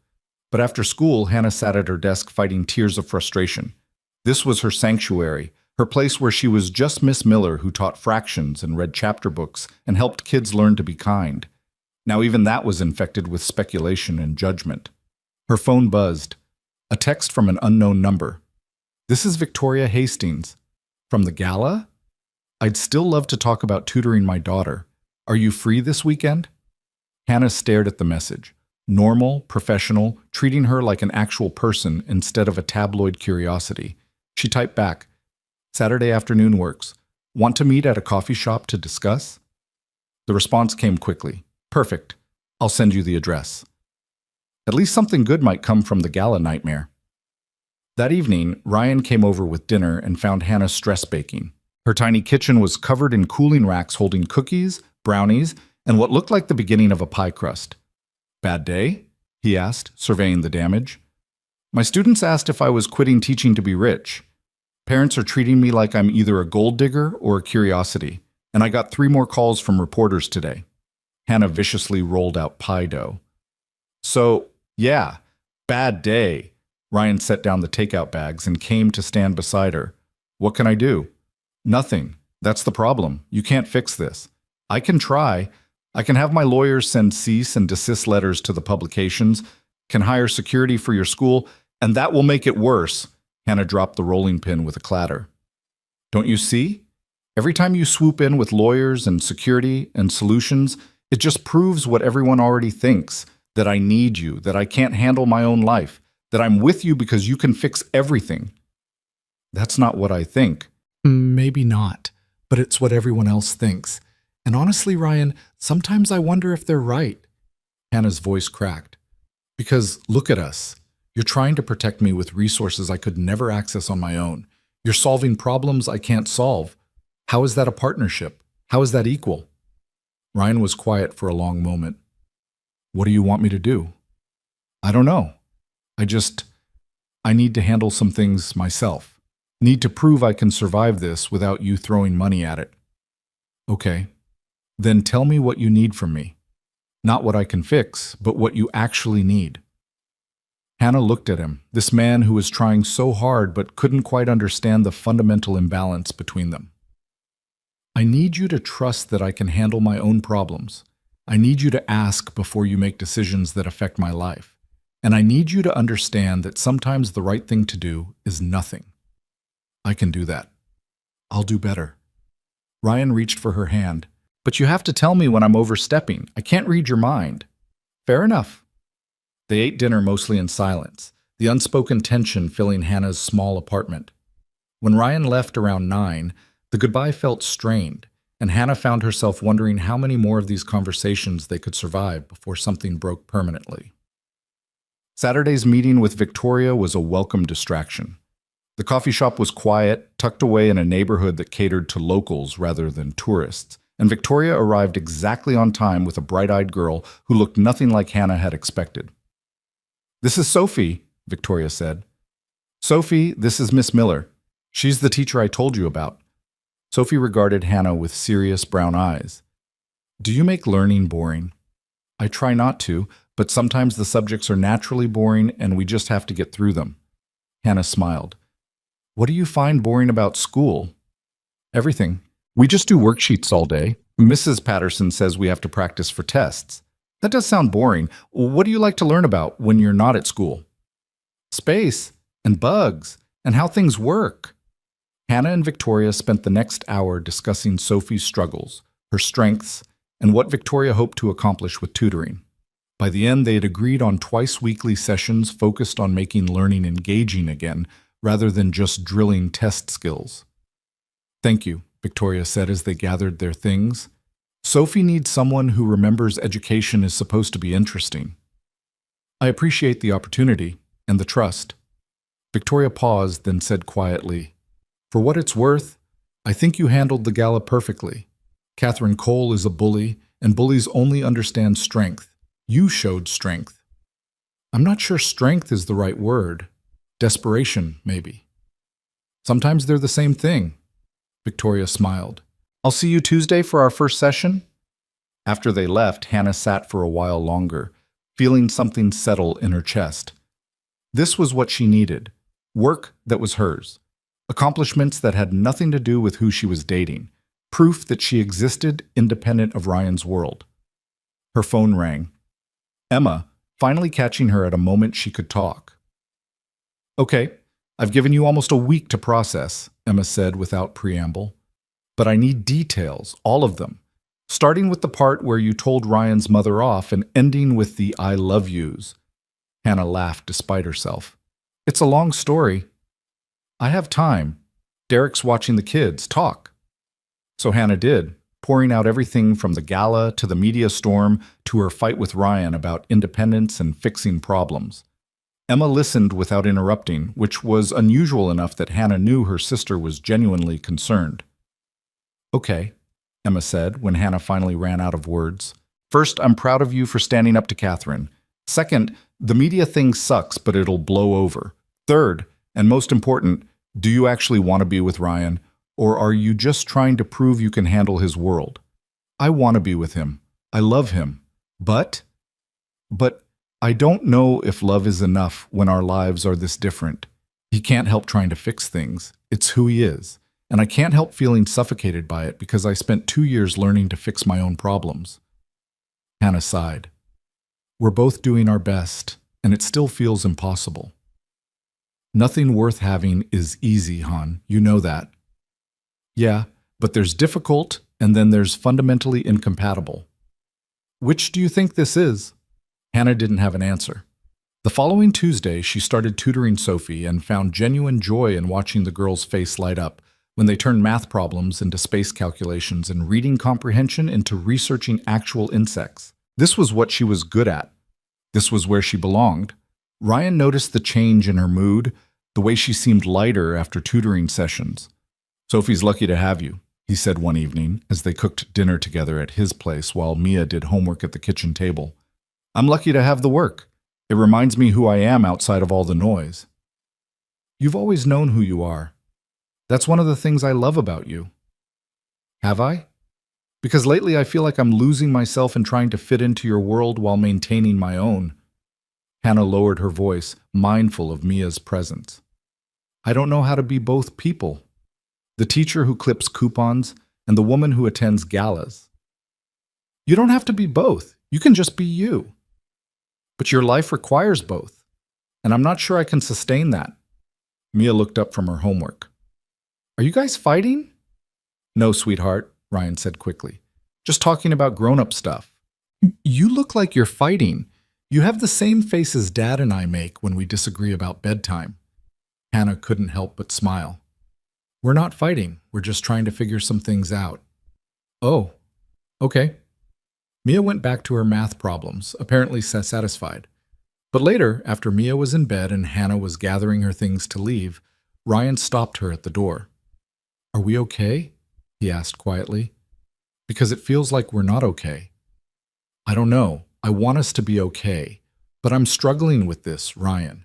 With the attention, with the money, with feeling like I'm always trying to catch up to where you are. You're not catching up. We're just in different places. That doesn't mean one is better than the other. Doesn't it, though? You can solve problems I can't even afford to have. You live in a world I can visit but never truly belong to. How do we build a future on that foundation? The same way we built what we have now. One day at a time, being honest with each other, choosing to stay even when it's hard. Hannah wanted to believe him. Wanted to believe that love and commitment were enough to bridge the gap between their realities. But doubt had taken root, fed by every awkward interaction, every judgment from strangers, every reminder that she and Ryan came from fundamentally different worlds. I need some time, she said finally.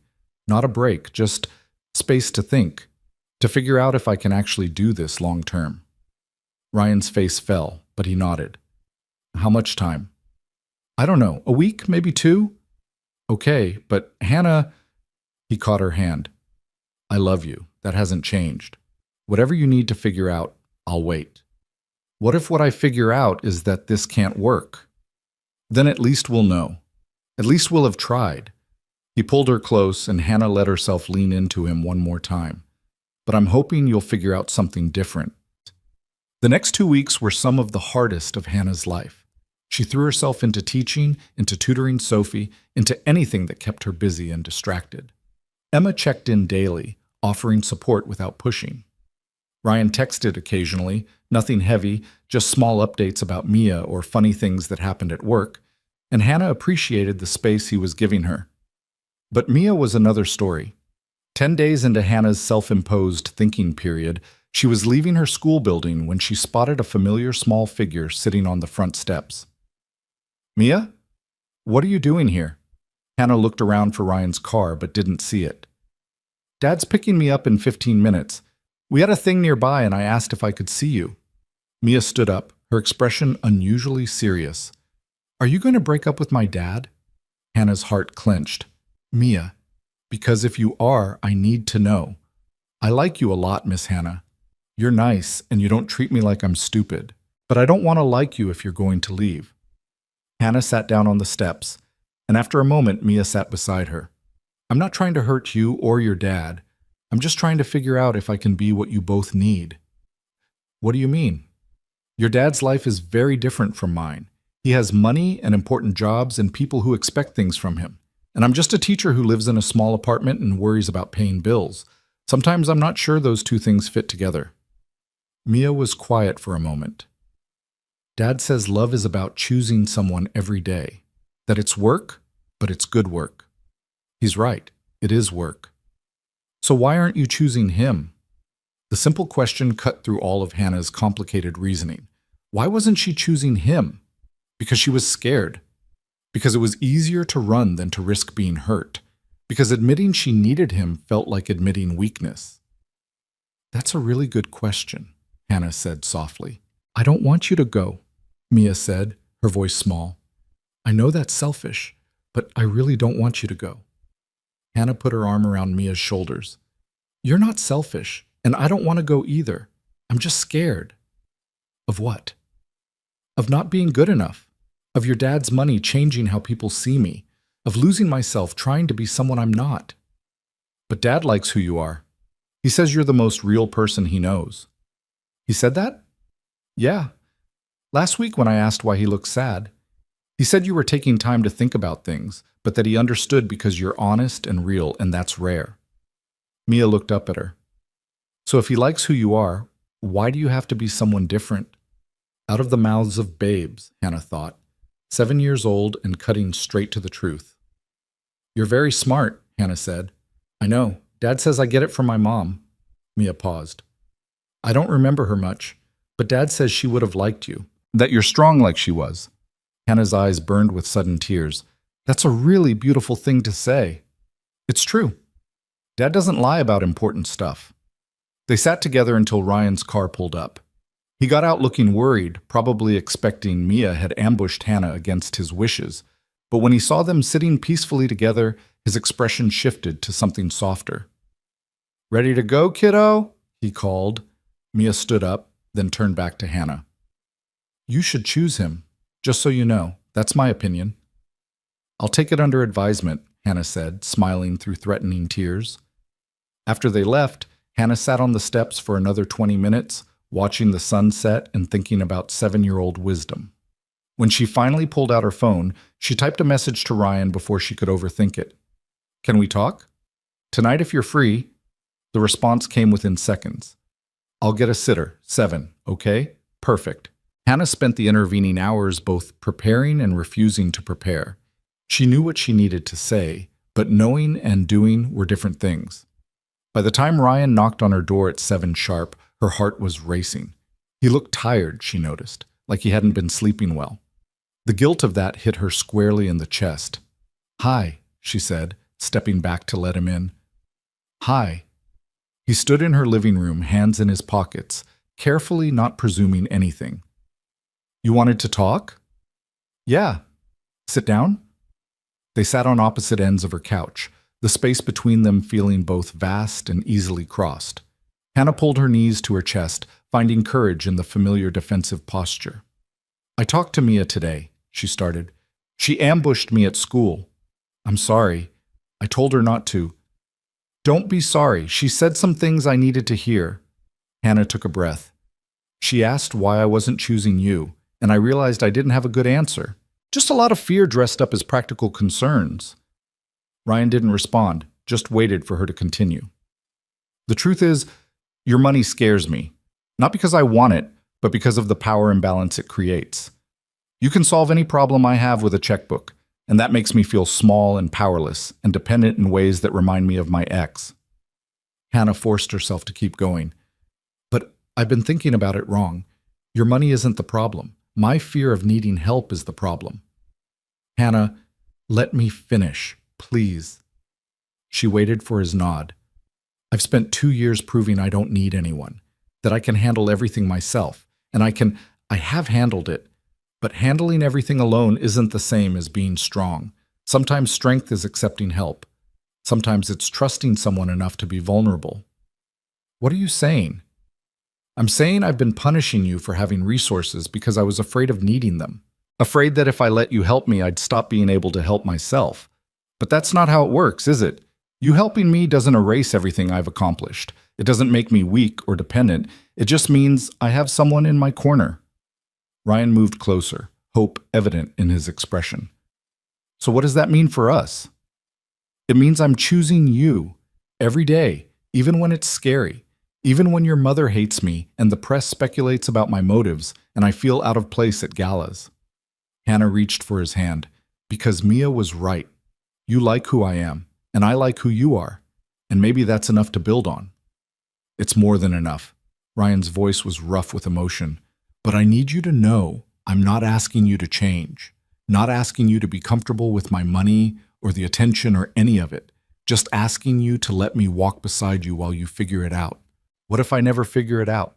What if I'm always uncomfortable with that part of your life? Then we work around it. I keep going to the events I have to attend. You come when you want to. We find balance. That simple? It can be, if we let it. Ryan cupped her face gently. I love you, Hannah Miller. I love that you work 3 jobs to pay off debt that isn't yours. I love that you stress bake and organize your bookshelf by genre. I love that you stood up to my mother and that you make Mia laugh and that you're stubborn enough to need space when things get hard. I don't want you to change any of that. I love you too.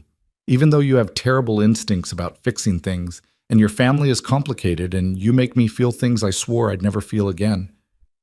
Hannah smiled through tears. Even though being with you is the scariest thing I've ever done. Scarier than teaching 3rd grade? Way scarier. At least 3rd graders eventually listen. Ryan laughed and pulled her close, and Hannah let herself sink into the embrace, let herself believe that maybe they really could make this work. That love and honesty and choosing each other every day might actually be enough. So we're doing this? Ryan asked against her hair. Actually trying? We're doing this. But I need you to promise me something. Anything. Promise you'll tell me when I'm being stubborn about accepting help, and I'll tell you when you're being overbearing about providing it. We keep being honest, even when it's uncomfortable. Deal. Absolutely deal. They stayed wrapped together on Hannah's couch for a long time, neither wanting to move, both grateful for the chance to try again. Eventually, Ryan's phone buzzed with a text from his sitter, and reality reasserted itself. I should go, he said reluctantly. Mia's going to want a full report on this conversation. Tell her she was very helpful and very sneaky. She gets that from her mother. Ryan stood, pulling Hannah up with him. Tomorrow's Saturday. Want to come to the diner with us? Resume our normal routine? I'd like that. I've missed the terrible coffee. At the door, Ryan kissed her thoroughly, and Hannah kissed him back with all the certainty she'd found in the last 2 weeks of doubt. I'm glad you chose me, he said softly. I'm glad you waited. After he left, Hannah sat in the quiet of her apartment, feeling lighter than she had in weeks. She'd faced her fears, had the hard conversation, and come out the other side intact. Maybe even stronger. Her phone buzzed with a text from Mia. Dad smiling the real way again. Thank you. Hannah smiled at the screen and typed back, Thank you for helping me see clearly. You're very wise. I know. See you tomorrow for pancakes. Tomorrow for pancakes, Hannah thought, and the day after for whatever came next. One day at a time, choosing love over fear, building something real and lasting. It wouldn't be perfect. There would be more fights, more moments of doubt, more reminders of the gap between their worlds. But they'd face those things together, with honesty and patience and the kind of love that chose to stay even when leaving was easier. And maybe, just maybe, that would be enough. Saturday morning arrived with the kind of golden autumn light that made everything feel possible. Hannah dressed in her usual jeans and sweater, no performance, no pretense, and met Ryan and Mia at the Bluebird Diner like they'd done dozens of times before. But something felt different now. Lighter. Like a weight she hadn't realized she'd been carrying had finally lifted. Mia bounced in her seat as Hannah slid into the booth. Dad said you're not going away. That's right. I'm sticking around if that's okay with you. It's very okay. I already told my friends at school you're my dad's girlfriend, and they said that's cool. Ryan smiled over his coffee. Apparently it's past the 2nd grade approval process. That's binding. I wouldn't dream of violating that, Hannah said, reaching for the menu she'd memorized months ago. They ordered their usual, pancakes for Mia, the vegetable omelet for Ryan, French toast for Hannah, and fell into comfortable conversation about Mia's upcoming science fair project and whether dinosaurs would have made good pets. They'd eat too much, Mia declared, and you couldn't take them for walks. They'd probably step on you. Valid concerns, Hannah agreed. What about smaller dinosaurs, like the chicken-sized ones? Maybe, but they might still bite. Watching them together, the easy affection and genuine interest Ryan showed in his daughter's rambling thoughts, Hannah felt something settle deep in her chest. This was what she'd been so afraid of losing. Not the galas or the money, but these quiet moments that made up the foundation of real life. After breakfast, they walked through the park near the diner, Mia running ahead to climb on the playground equipment while Ryan and Hannah followed at a slower pace, hands linked. She was worried, Ryan said quietly. The last 2 weeks. She didn't say much, but I could tell. I'm sorry.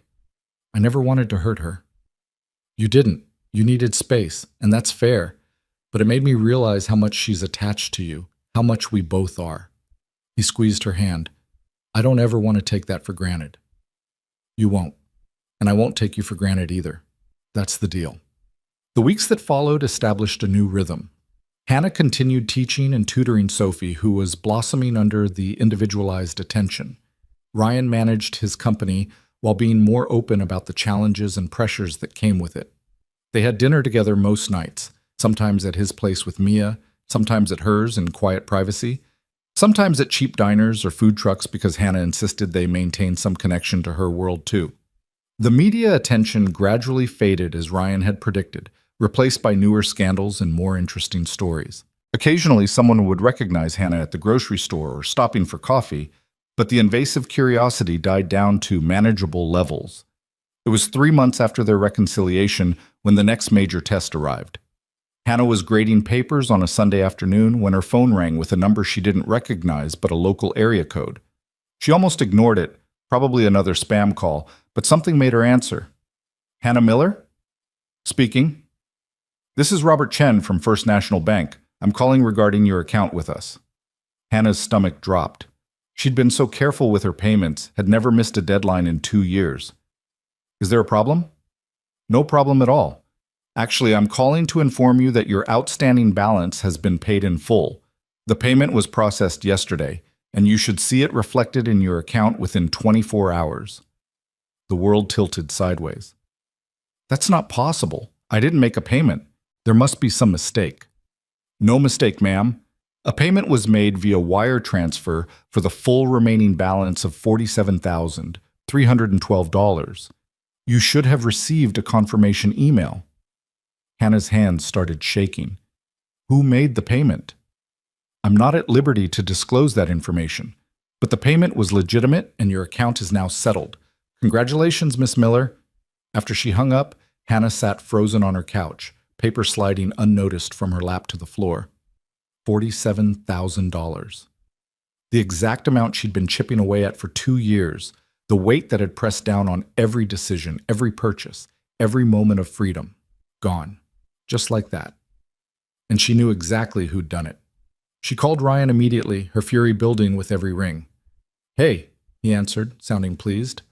I was just thinking about you. Want to grab dinner? Did you pay off my debt? Silence.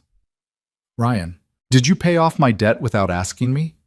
Hannah, let me explain. That's a yes. Oh my God. She stood up, pacing her small living room. How could you? How could you do that after everything we talked about? After I explicitly told you I needed to handle my own problems. I know, but I found out about the investigation. What investigation? Ryan took a breath. I hired someone to look into your ex to see if there was any way to prove fraud, to get you out from under that debt legally, and they found evidence.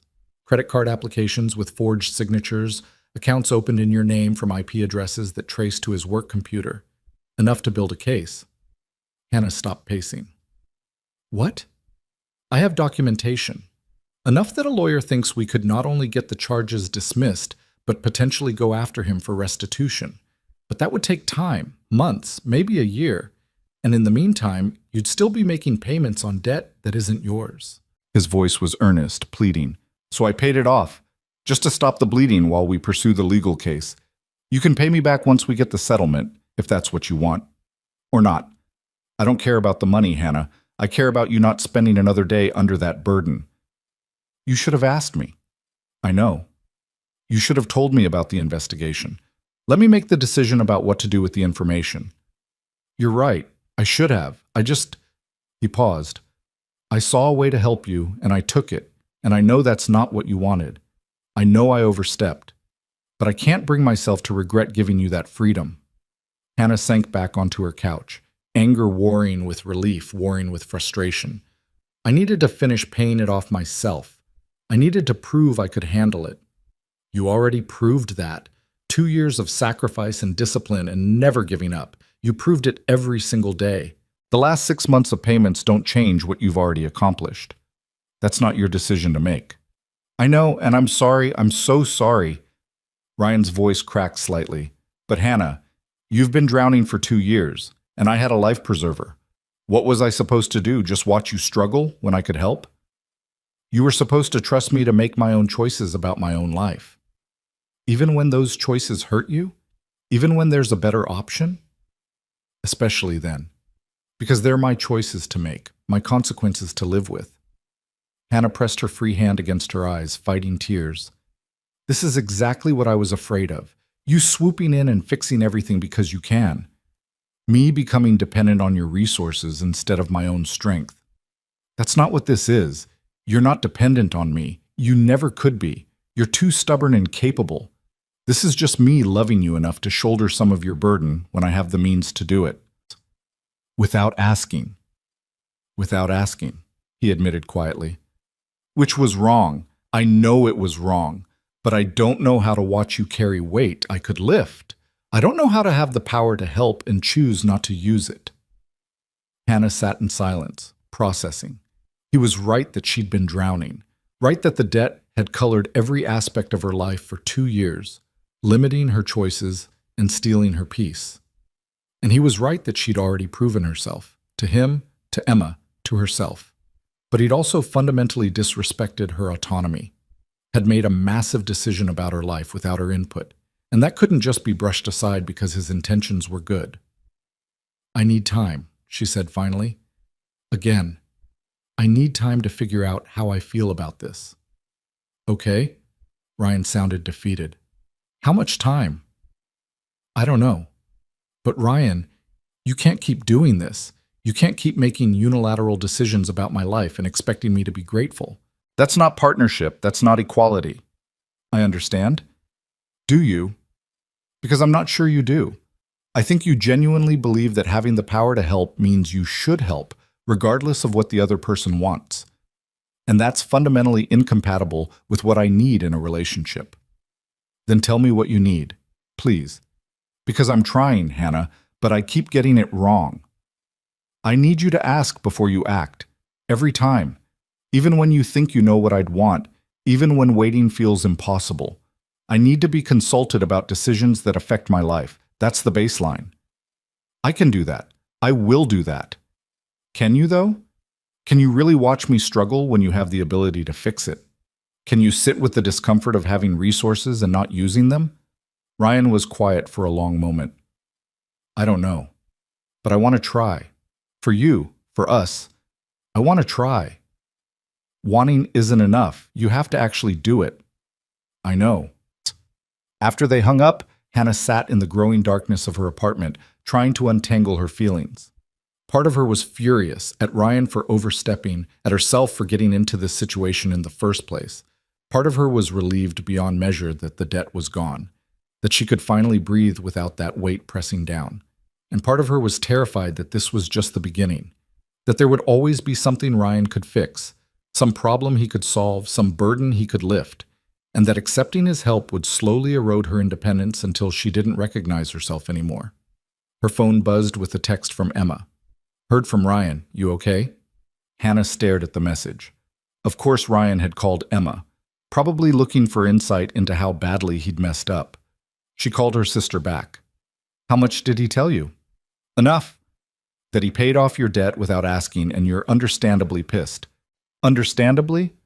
Hon, I love you, but you're being kind of stubborn about this. He went behind my back to free you from debt that was crushing you. Yes, he should have asked. Absolutely. But he also gave you something you've been killing yourself to achieve. Maybe don't throw that back in his face. Hannah felt tears threaten. I wanted to finish it myself. Why? What does finishing it yourself prove that you haven't already proven? Emma's voice softened. You spent 2 years paying off debt that wasn't yours. You rebuilt your credit, your savings, your entire life from scratch. You're one of the strongest people I know. Accepting help from someone who loves you doesn't erase any of that. It feels like it does. That's your pride talking, not reality. And I get it. After what your ex did, you needed to prove you could stand alone. But Han, you don't have to stand alone anymore. You have people who want to help, who can help. Letting them doesn't make you weak. Everyone keeps saying that. Because it's true. You've been so focused on not needing anyone that you've forgotten it's okay to want support. It's okay to accept help. It's okay to let someone who loves you make your life easier when they can. Hannah wiped at her eyes. What if I lose myself in accepting his help? What if I become someone who just relies on him for everything? That's not who you are. You couldn't become that person if you tried. You're fundamentally incapable of being dependent on anyone. You're too self-sufficient, too stubborn, too proud. Emma paused. But you're also capable of being part of a team, of sharing burdens. You just have to let yourself. After they hung up, Hannah sat with that truth. Emma was right. She'd been so determined to prove her independence that she'd turned it into isolation, had convinced herself that needing anyone was weakness instead of recognizing that healthy relationships involved mutual support. The question was whether she could change that, whether she could accept Ryan's help without losing herself in the process. She spent 3 days thinking about it, going through the motions at school while her mind churned. On the 4th day, she finally called Ryan and asked him to come over. He arrived looking worn, like he hadn't been sleeping well. Thank you for seeing me. We need to talk. Actually talk, not just fight and apologize and move on. Okay. Ryan sat on her couch, maintaining careful distance. I'm listening. Hannah took a breath, organizing her thoughts. I've been thinking about what you said, about having the power to help and not knowing how to not use it. And I think that's the core issue. We have fundamentally different relationships with money and power. What do you mean? You see money as a tool, something useful but not defining. I see it as a measure of independence and self-sufficiency. You think solving problems is an expression of love. I think accepting solutions is surrendering control. Hannah looked at him directly. Those aren't compatible worldviews, and I don't know how to bridge that gap. So what are you saying? I'm saying we need rules, clear boundaries about when you can help and when you need to let me struggle, and you have to actually follow them, even when it's hard. Ryan nodded slowly. Tell me what the rules are. First, you ask before you spend money on me or solve a problem I'm working on. Every time, no exceptions. Even if you think you know what I'd want. Okay, what else? Second, if I say no to help, you respect that. You don't go around me or find creative ways to help anyway. You trust that I have reasons for declining. That's fair? Third, we keep our finances separate. I don't want access to your accounts and you don't get access to mine.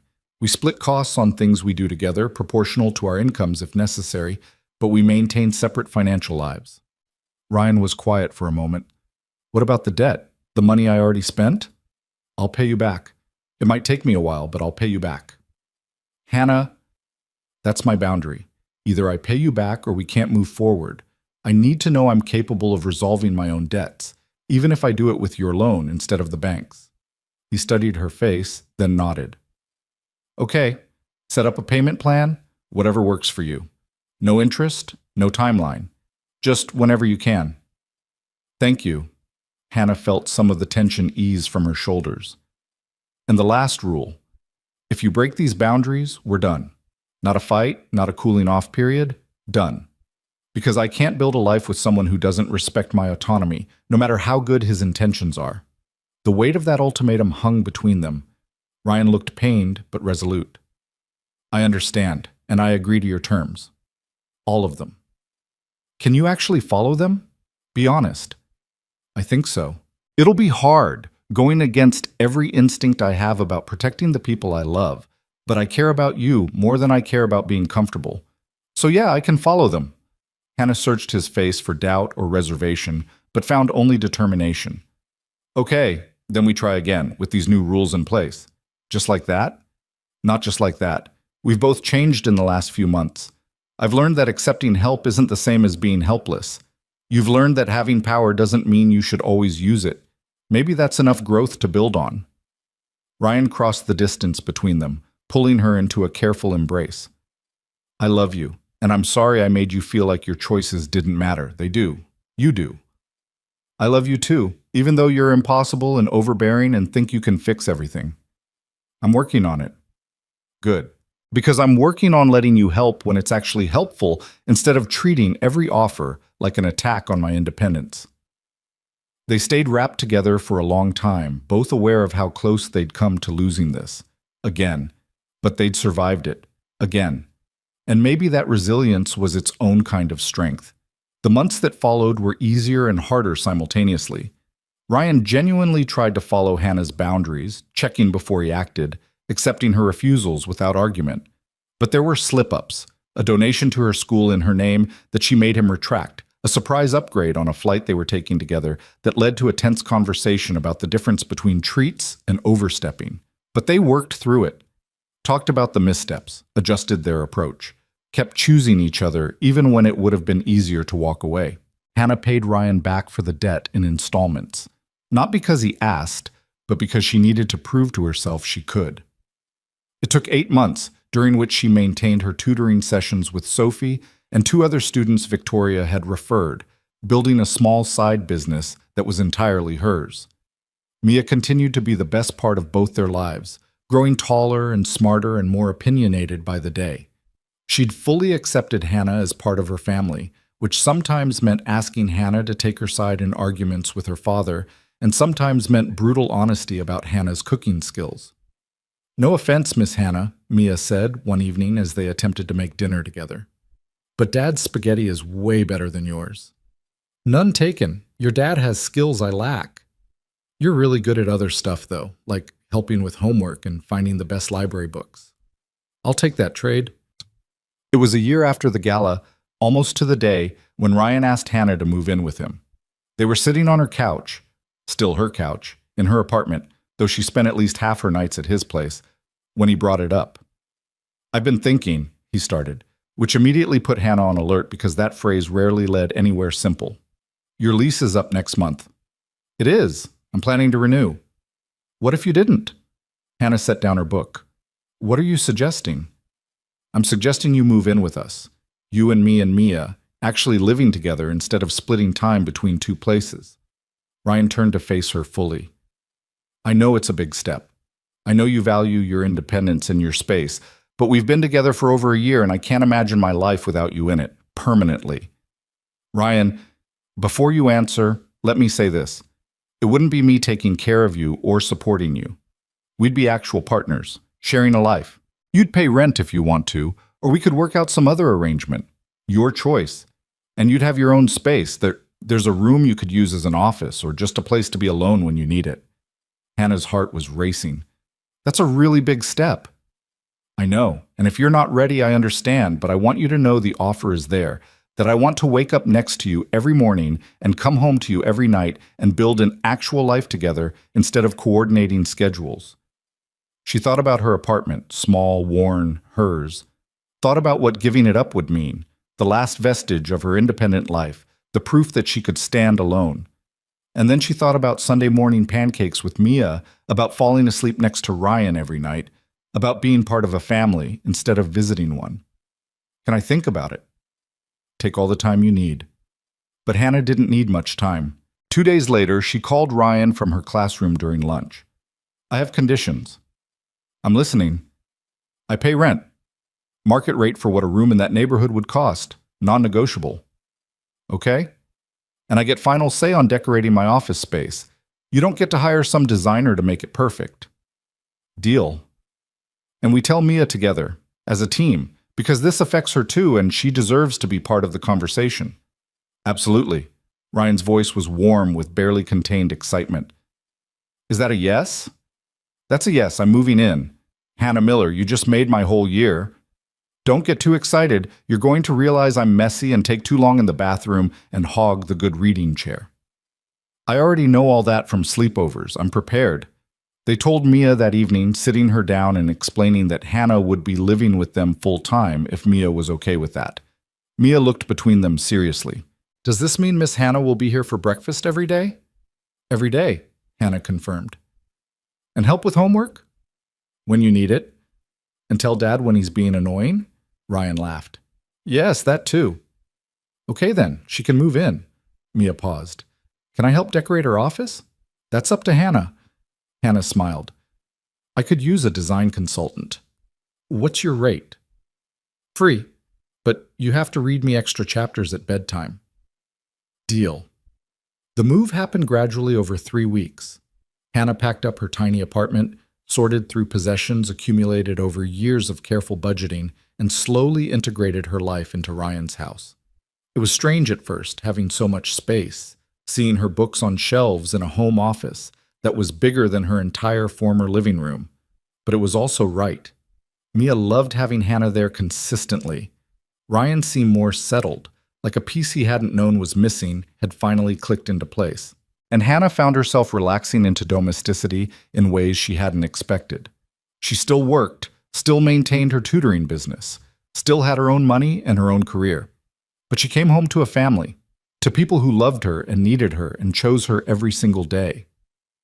4 months after moving in, on a quiet Saturday morning, Ryan found Hannah in her office grading papers and asked if she wanted to go for a walk. Mia was at a sleepover, and the house was unusually quiet. They walked to the park where they'd had so many previous conversations, where Hannah had watched Mia play while falling in love with both of them without quite realizing it. The autumn air was crisp, leaves crunching under their feet, and Hannah felt contentment settle over her like a favorite blanket.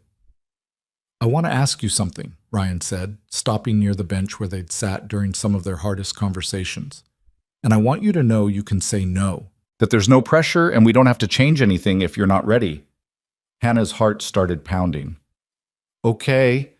Ryan took both her hands, looking nervous in a way she rarely saw. "I've been thinking about our future, about what I want and what you want, and how to build something that works for both of us." "Ryan, let me finish, please." He took a breath. "I don't want a big wedding with my mother's guest list and photographers and performance. I don't want you to feel like you're being absorbed into my life. I want us to build our life, together, as equals." "What are you saying?" "I'm saying I want to marry you, not for show, not for some social obligation, just because I want to wake up next to you for the rest of my life. And I want it to be official." He pulled a small box from his pocket, opening it to reveal a simple ring, elegant but not ostentatious, beautiful without being overwhelming. "This isn't about money or status or any of that. It's about me choosing you and you choosing me and making that choice permanent." Hannah stared at the ring, tears blurring her vision. "You're proposing." "I'm proposing. Very badly, apparently, because you look terrified." "I'm not terrified, I'm—" She laughed through tears. "I'm surprised and overwhelmed and really, really happy." "Happy enough to say yes?" Hannah thought about everything they'd been through, the lies and reconciliations, the fights about money and independence, the slow building of trust. Thought about Mia's face when she'd asked if Hannah was leaving, about Sunday pancakes and terrible diner coffee and coming home to people who loved her. "Yes," she said, "on one condition." "Name it." "We do this our way. Small wedding, just people who matter. No performance, no press, no anything we don't actually want." "Deal. Absolutely deal." Ryan slipped the ring onto her finger, a perfect fit, which she'd question him about later, and pulled her into a kiss that tasted like promises and possibility. When they finally pulled apart, Hannah was laughing and crying simultaneously. "Mia's going to lose her mind. She helped pick the ring. She's been conspiring with me for weeks. That sneaky kid. Wonder where she gets it." They sat on the bench, Hannah's head on Ryan's shoulder, both looking at the ring catching afternoon light. It felt surreal and perfectly right simultaneously. "What happens now?" Hannah asked. "Whatever we want. We plan a wedding or we don't. We tell people or we keep it private for a while. We figure it out together." "Together," Hannah repeated. "I like the sound of that." They told Mia that evening when she got home from her sleepover. She screamed, jumped up and down, and immediately started planning the wedding with the confidence of someone who'd clearly given this significant thought. "You should get married in the park," Mia declared, "with just family and close friends. And I can be the flower girl, but I want to wear my dinosaur sneakers, not fancy shoes." "Noted," Hannah said, grinning, "and the cake should be chocolate because vanilla is boring." "Also noted." They did get married in the park 6 months later on a spring morning with fewer than 30 people in attendance. Hannah wore a simple dress that she'd found on sale. Mia wore her dinosaur sneakers, and Ryan cried when Hannah walked toward him with Emma as her only attendant. Catherine Cole didn't attend, which was fine with everyone involved. Marcus stood as Ryan's best man. and gave a toast about stubborn people finding each other. Emma cried through her entire speech about watching her sister learn to trust again. And when the officiant pronounced them married, Hannah kissed her husband and thought about the journey that had brought them here. From that first coffee shop meeting to this moment, every fight and reconciliation, every fear overcome and boundary set, they'd built something real, something that honored both of them, that didn't require either to sacrifice who they were. A partnership based on honesty and respect and choosing each other every single day. It wasn't perfect. They still fought about money sometimes, still had to negotiate the gap between their backgrounds. Ryan still occasionally overstepped, and Hannah still occasionally withdrew. But they'd learned how to navigate those rough patches, how to talk through the hard stuff instead of running from it. 2 years after the wedding, Hannah got a promotion to lead teacher at her school, overseeing curriculum development. She loved the work, loved that her career was thriving independent of her husband's resources. Ryan continued running his company but scaled back his hours, prioritizing time with family over constant availability. Mia grew into a confident, opinionated preteen who still loved dinosaurs and had recently discovered a passion for coding. She called Hannah Mom now, a shift that had happened gradually and naturally, and Hannah's heart still swelled every time she heard it. They still went to the Bluebird for pancakes most Sundays, still argued about which diner had better coffee. Still read books together and took walks and built the kind of quiet, steady life that didn't make headlines but filled all the spaces that mattered. One evening, as they sat on their back porch watching Mia practice skateboarding in the driveway, Ryan took Hannah's hand. "Do you ever regret it?" he asked.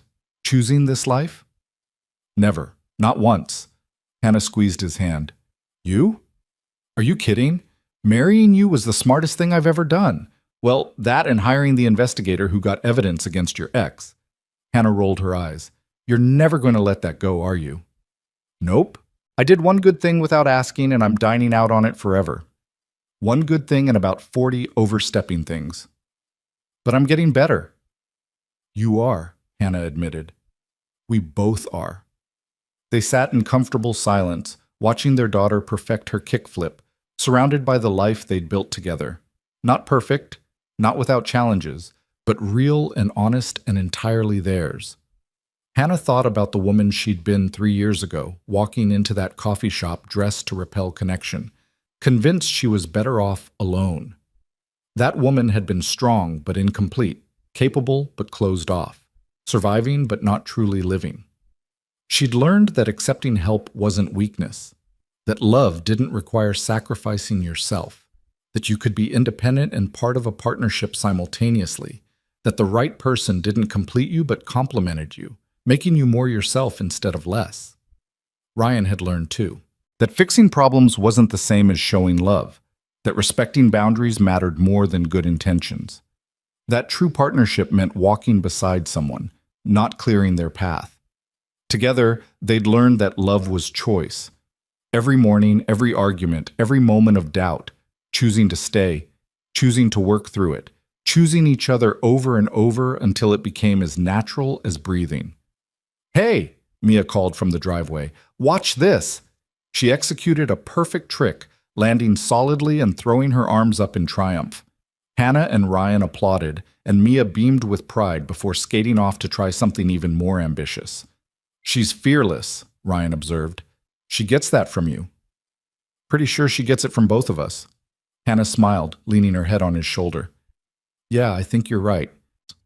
They stayed there as the sun set, painting the sky in oranges and pinks, wrapped in the quiet certainty of a love that had been tested and proven, challenged and strengthened, built deliberately and carefully into something that would last. Not because it was easy, not because it was perfect, but because it was real and honest and worth every difficult conversation, every moment of doubt, every choice to stay when leaving would have been simpler. This was what happened when two damaged people chose to heal together instead of alone. When they built something new instead of trying to fit into each other's existing lives. When they respected each other enough to maintain their identities while creating something shared. This was partnership, this was family, this was home, and it was more than enough.